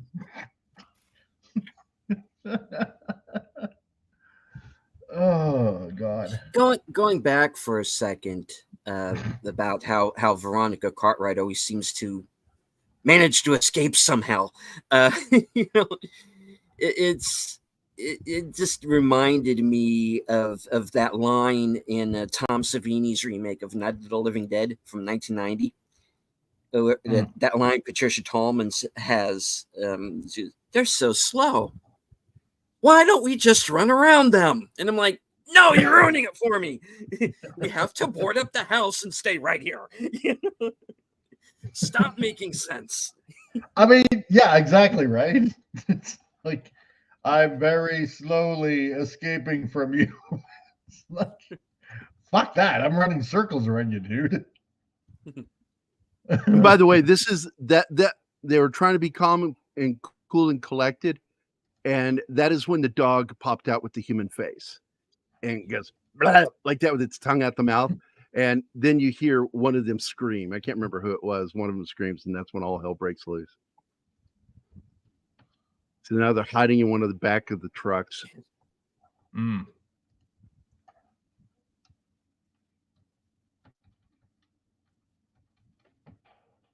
they know now that the only way now to get out of the city is to hitch a ride on a ship. Yeah. And there's this great moment because Nicholas Meyer and the director of this film, I just forgot his name, Philip Kaufman, had both agreed, Kaufman, thank you, had agreed as friends that they wanted to put Amazing Grace on bagpipes in the film. They wanted to see which one would get to it first, and of course, Kaufman won. Because it's exactly the same version. The bagpipes. Yes, the bagpipe, yes, but almost at the end because the one for Spock, it has orchestral. Yeah. Well, this does too. This goes orchestral as he starts strolling closer to the boat. And it was funny to learn that both Kaufman and Nicholas Meyer were fans of the Scottish version of the song and wanted to put it in a film. So they both did, but Kaufman won doing it first with this film. And it was meant to give you hope until he gets to the ship and sees that what they're doing is they're taking pods out of the country. But how is this giving you hope when this song is played at funerals all the fucking time? I have no idea. Do you why. know Amazing Do Grace? you know the letter? The lyrics? Yeah. And the story of that movie, of that song? I don't know the story. I know the lyrics. Oh, and I know it's being awesome. played at funerals all the time. No, it's awesome. It was written by a gentleman who was one of the first abolitionists. Mm-hmm. Yes. He became an abolitionist at the moment he was improvising that song as a prayer because his boat was sinking in the middle of a storm. I will say that I do like the one scene, where the dog comes up, with the person's face on it, and Mr. Sutherland just basically, clocks an old lady. Oh my God! Slugs her right in the face. I know, right? Just smash. I mean, that's the quickest way to shut her up. Oh yeah, big time, right? Yeah, she was like, and he goes, "See ya." Yeah. Then I thought it was just equally as funny, when they're like running for the back of the truck. He's like, I don't know, like basically 7 leagues in front of her, and she's just trying to catch up. It's like, yeah, how much do I love you now? It's like I'm gonna run so far ahead of you. I love you, but I'm not True carrying love. you. Yeah, exactly. Like true love. Oh man. Oh, I broke a heel. Oh God, no! I have to run more.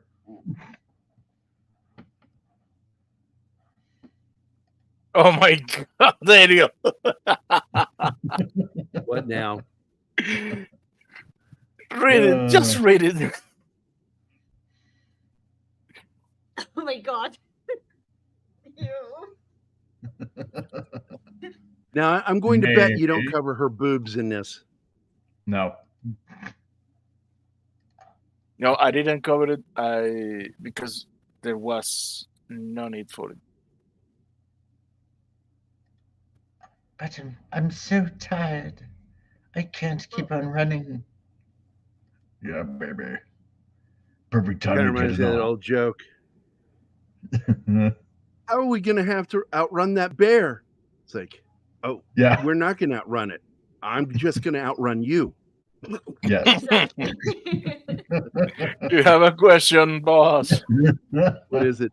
May I ask the panel, particularly pop culture, how would you write the ending if you were offered a chance to do so? And would you have difficulties in your conclusion also to other panels as well? Well, first of all, if I were to write this, if I planned for it to be a single one-shot story, I definitely would give it a wrap up. I would actually, I don't want to do like the War of the Worlds ending, you know, that, you Right. know, microbes in water disease killed them.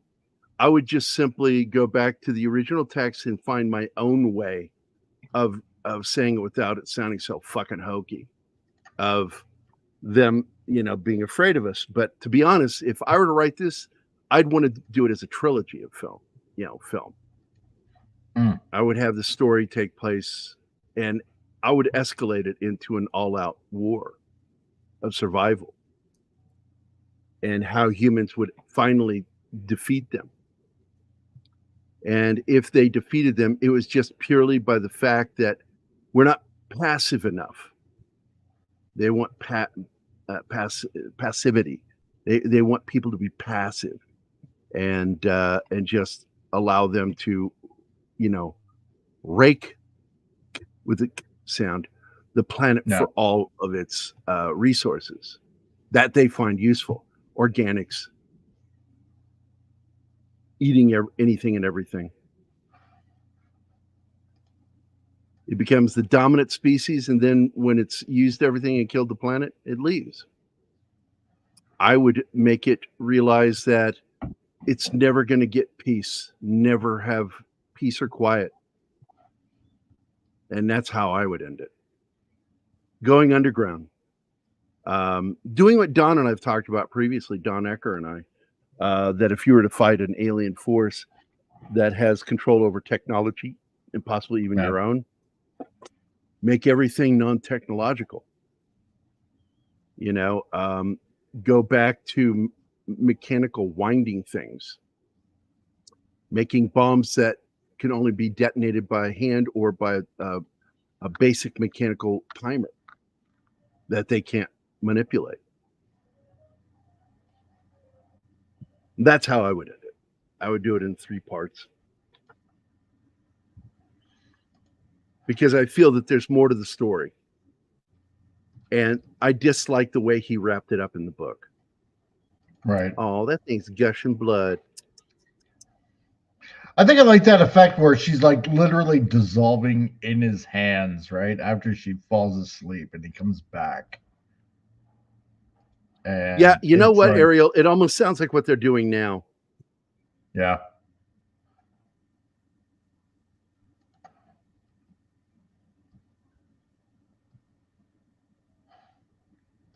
Matthew, I'm still coming for you, Matthew. I'm naked. Take me now, Matthew. There's some nudity there. Oh, my Lord. Oh, my Lord. Oh, no. No, there wasn't. Female anatomy. Oh, no. Nipples. Americans are afraid of nipples. Ask Oh, Anima, she'll God. tell you. Yeah. I didn't agree to that. In that scene where she dies and then he's all like, oh my god, Yes. she's dead. And Help then us, she Anima. comes up in the background naked and calls out for him, and Gary was like, nothing scary to see here. And I was like, yeah, no, nipples. Americans are scared of nipples. It'll be the most frightening thing to Americans, her nipples. Yeah. Exactly. Absolutely. I mean, Mighty. they're terrifying. Mighty alien nipples. I would have Arnold Schwarzenegger star in the remake. There we go. You would have him in everything. Get to the pod. Howdy. Did you Blow know it that up. he was just in Vienna last weekend? Did you know that? No, I didn't. Yeah, Yeah. he's holding an annual climate conference. No, thingy. Jesus Christ. Yeah, he is. He claims knew to be you would like conservative that. and then he does that shit. Yep. I know. Every year. Conservatives require more science.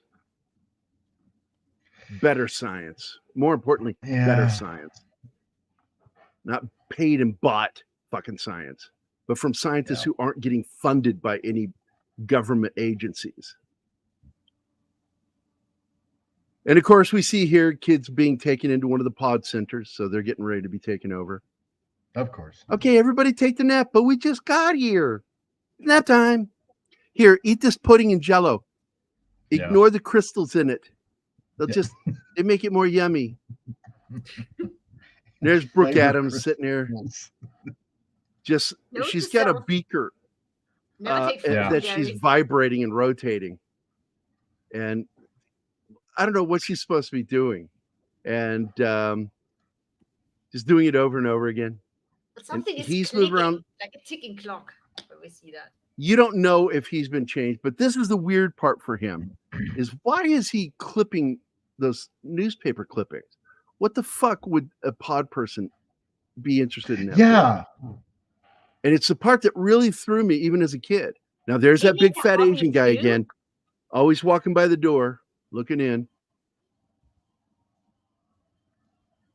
And so I've always been thrown off by this ending. Like, why does he even follow to the elevator and look at her again?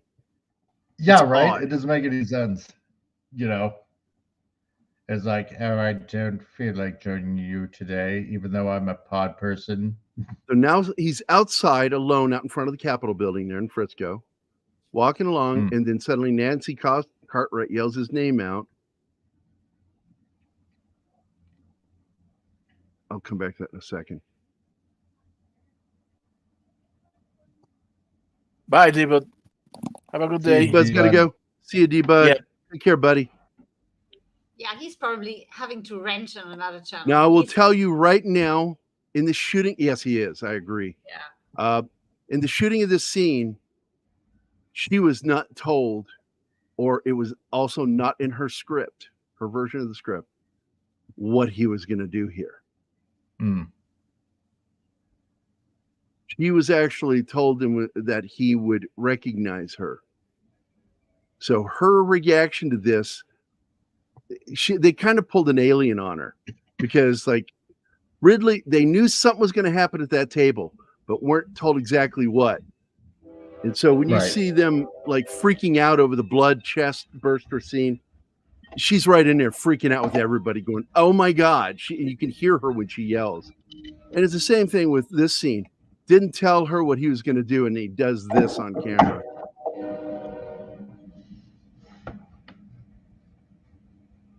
He walks towards him, and then he just starts doing the alien warning.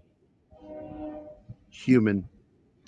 And she's screaming, grabbing her ears and her hair. No, stop. Please, no. And then they cut, pull into his mouth, and all sound is stopped. No music, nothing. Just closing credits and silence. Yep. That was really an effective fucking ending. And I was like, God bless America. That was a tough movie. That was a tough fucking movie. And I loved it. I love it. I love films that evoke so much out of me. Hit me in a powerful way. I don't know why I love films that do that. I mean, you look at Blade Runner, and what struck me with that film was the visceral nature of the film, Blade Runner. But I had problems with the story even when I was younger. I was like, you know, and the only thing he ever kills is women in the movie. It's like, and of course Ridley later is like rethinking what he made. I was going to make him a replicant. I always intended him to be a replicant. I'm like going, not according to Hampton Fancher or David Peoples. According to them, that was never in the script. So, but you know, the whole thing with Deckard is like the only thing he was capable of killing was the females. So if he is a replicant, he's not a very well-made replicant. He sucks at being a replicant because the only thing he can beat is women, and they come close to killing him twice. And but Blade Runner is visually one of the best films I've ever seen, or singularly the best movie I've ever seen visually. It is the number I've one never seen a list. film. And it is referred to by the AFI and the BFI as the most influential film, not science fiction, influential film of the 20th century, because it has been borrowed from by so many other films and filmmakers. My top 5 favorite sci-fi films. Off topic from Body Snatchers, why are people having issue with Peter Cullen, the voice of Optimus Prime? Fuck if I know. You got a cancel culture out there that's always busy with something, and I just don't pay any attention to it. Okay. I don't care when they talk shit about me. And I don't care when they talk shit name. about other people. I don't partake in it. I get angry at people who are in league with me on things because they'll do this cancel culture thing, and I'm like, stop that shit, man. You know, I have a problem with cancel culture. I think it's bad. It's bad. You know, I will tell people, yes, I won't take my business to certain companies. I'll say, but you have every right to, if you want to.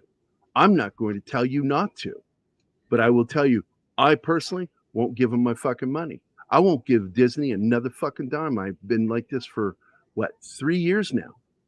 3 years ago, I made that announcement on the show. Keith and I both did that. We're not going to give them our money. Yeah. I won't go see Marvel films in the theater. Now, I say that, and then Deadpool's coming out, and I'm probably going to want to go see that in the theater. So they'll get a little bit of money from me. But also, notoriously, as a good nerd, I don't see a movie more than one time, or I see it more than one time. I like to go see films 4 or 5 times in the theater if it's really good. I want to show my support. And I like to go see it one time during the regular showing, and the rest I go to the matinees because it's cheaper.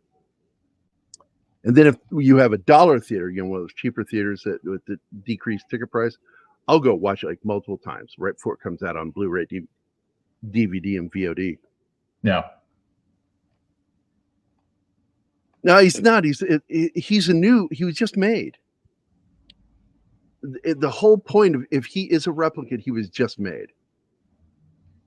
Which is really weird. He's getting false memories of the real Cullen. Oh, what, Peter Cullen? What about Peter Cullen again? Oh, is that it? That's so they what? can fuck themselves. They can fuck themselves. Do it till you die. Fuck it. If you can do it even after you die, let them record your voice and use it. Make some money off of that for your family. Fuck yeah. Fuck these people. Major fan of his. They can eat a shit sandwich as far as I'm concerned. Exactly. I hate if he wants to keep on, if he wants to keep on doing voiceovers, if he wants to keep on doing Optimus, let him, right? If the fans still want him, then let him do it. It's as simple as that. You know, I won't pay Disney for anything else. I won't watch any of the Marvel films, no Star Wars films. I'm done. It's dead. It is dead. With Disney, it is dead. Can it be revived later? Maybe. I don't know. But Star Wars for me is the classic stuff, and that's all I care about anymore. Gary's already backpedaling to giving money to Disney. I will give him money for one thing, Deadpool. Because Deadpool is kind of anti-Disney, and I like that. Yeah. Blade Runner 2049 was one of the best sequels made in recent memory. A film that has very little DNA, showing that's even a Blade Runner film. They changed the way they did the visuals. Everything looked sterile. It just kind of bummed me out because I wanted to like it. And there are parts of it I do like. I think structurally, story-wise, it's a better story than the first Blade Runner, but to me, it's not really Blade Runner. I like that Deckard's in there. I also like that when Harrison was doing stunts with Ryan Reynolds or Ryan Gosling, that he actually fucking knocked the shit out of him once. He hit him, made contact. That was awesome. I love the soundtrack. It's the only time you'll ever hear me say that about that fucking asshole, because I love Vangelis, and he did a really good job of emulating Vangelis in that film. Yeah. Forget his name. He did Dark Knight and Man of Steel. Fuck, I hate that guy. Hans Zimmer. Yeah, fuck that guy. I was very disappointed in the Avengers Age of Voltron movie. Voltron never even... Yeah, it just... Yeah.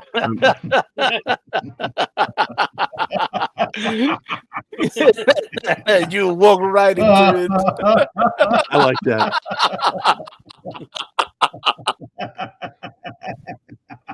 Oh man. Oh, so good. And the death detail to the sequel is very profound. It is, and it started something that he'll never get to finish, which was the Replicant Rebellion.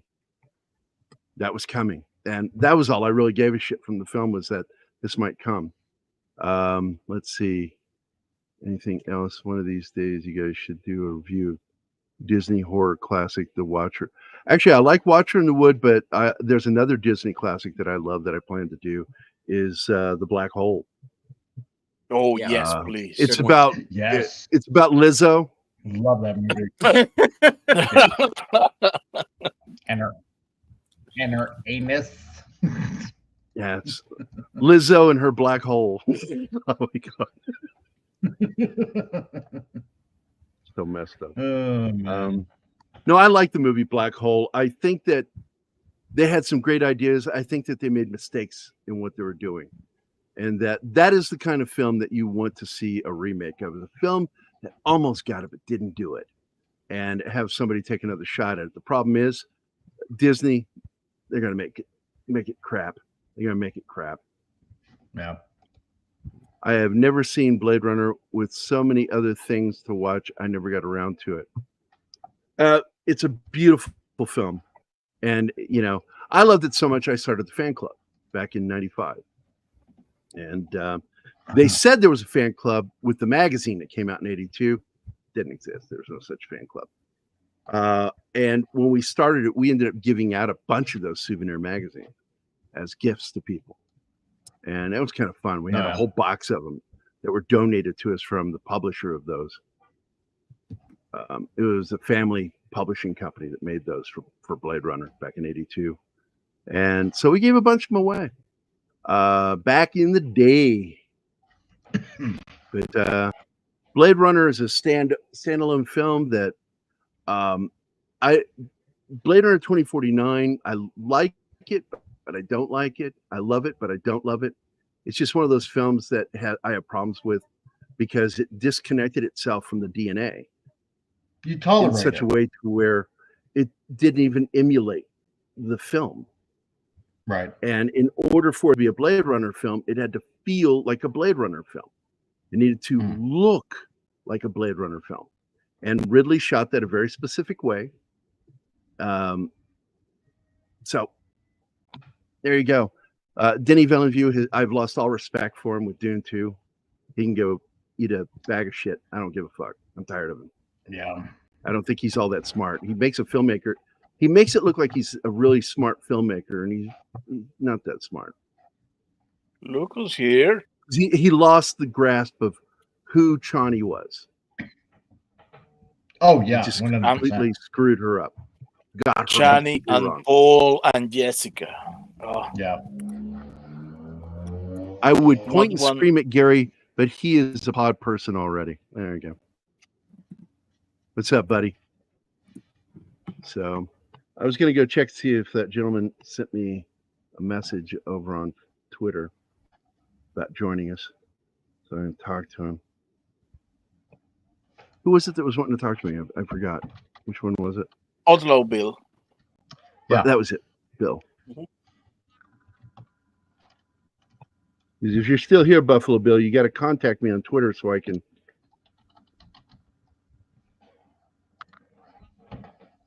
message you.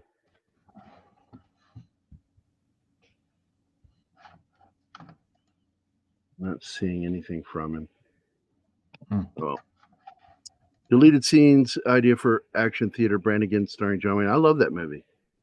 I like both of his cop films he made in the 70s. He did Brannigan, and he did that film where he goes over to England. I forget what the name of that one was.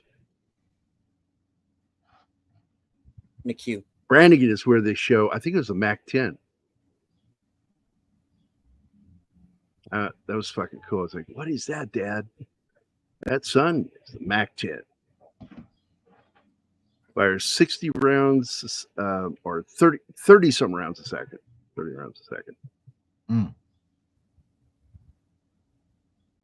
And of course, that's a film I probably won't do.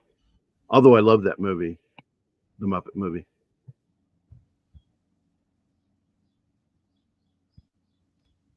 I love that song. So that's it, guys. I enjoyed talking about this. Oh, we were going to talk about the budget because I already had that shit open. So let me pull that up because fuck it, I don't have to find it again because it was a $3.5 million film budget, and I think it ended up making 24 million, 24.9 million. Yeah, I got it right. $3.5 million budget with a 24.9 million return. Absolutely made its money. At the most, even with marketing, the film only cost about $6 to $7 million.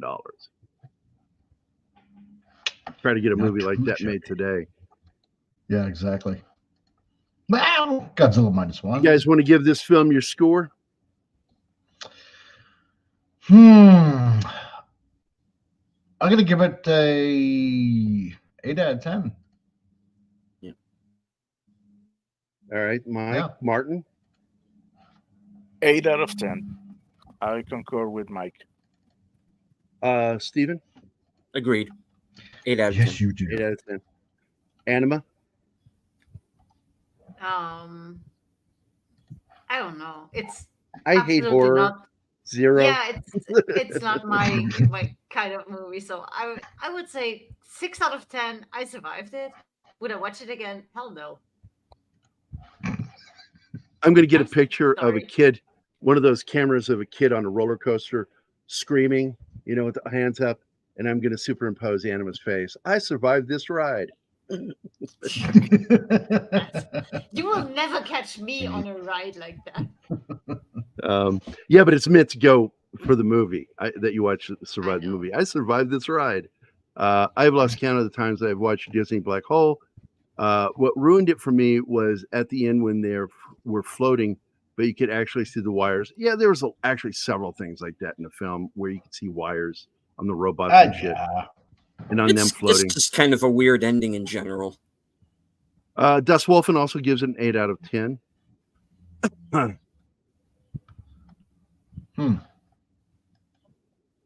Outlaw Bill, what do I need to do? Look up that name on YouTube. I'll send you the link on X. Yeah, if any of you guys know him, tell him to get a hold of me. It is pronounced Twitter, Mike. Fine, Twitter. I'm not giving into his weird obsession with a certain letter. Fuck that. He can choose. We just talked about. We just talked about the movie Invasion of the Body Snatchers, 1978, and you might rewind and take a look at it because there's a lot of trivia in there. I threw a lot of information at everybody. Okay, I see Outlaw Bill. I just subscribed to Outlaw Bill. There we go. We have another comment here.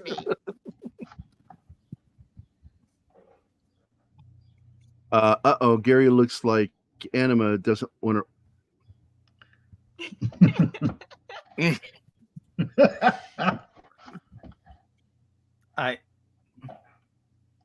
No comment. Yeah. Shut up, Shanatsky. Let's go. Wrap it up. Oh, wait, I have to go. No, Shanatsky just got here. He needs to throw his 2 cents in.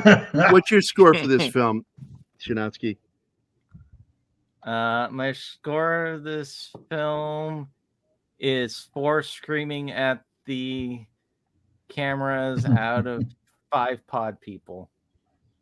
We all rated out of 10, but you need to go 2 out of 5. Okay. Be special. Fuck you, man. I don't play games your way, Shanatsky says. I don't play by your rules. I play by my own rules. Man. I'm Cobra. It is not area. That's my Cobra strike. Pocket's hand. Weird. Can we please get going? I need to go to bed. Yeah, we got to go. Fine. I'm just looking to see if he responded to me, and I don't see a response. So I did follow him on YouTube. So get a hold of me, Outlaw Bill, and not to be mistaken with Buffalo Bill, who held some girl in a well telling her to put the lotion on the skin or gets the hose again. Right. Put the fucking lotion in the basket. Put the lotion in the basket. A film I do want to cover one day because I fucking love that movie. But it's gonna be on a day when Anima's not here, because she's never gonna fucking watch that movie. I will. It'll never fucking happen.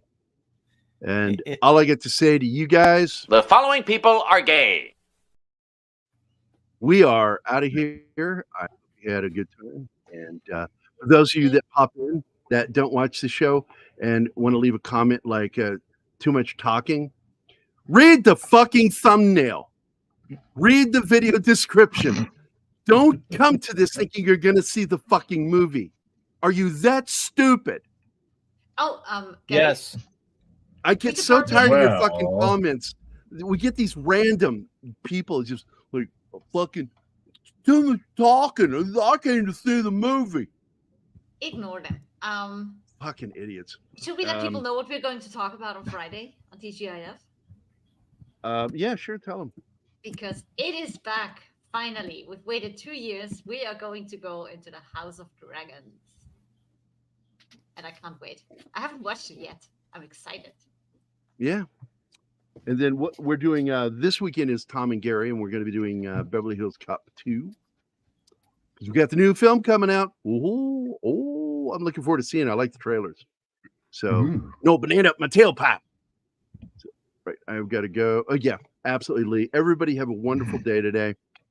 And get out of here. Happy hump day. Hump this day out of the way. That's all I got to say. See you later. Yeah. I love that one.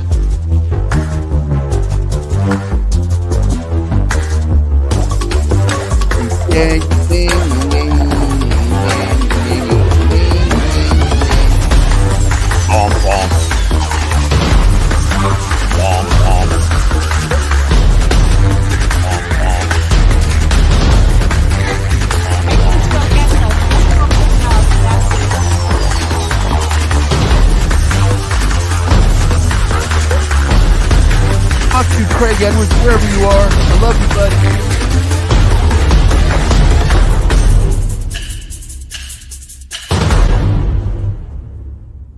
Oh no, it's over. That's all, folks. Y'all come back now. You hear?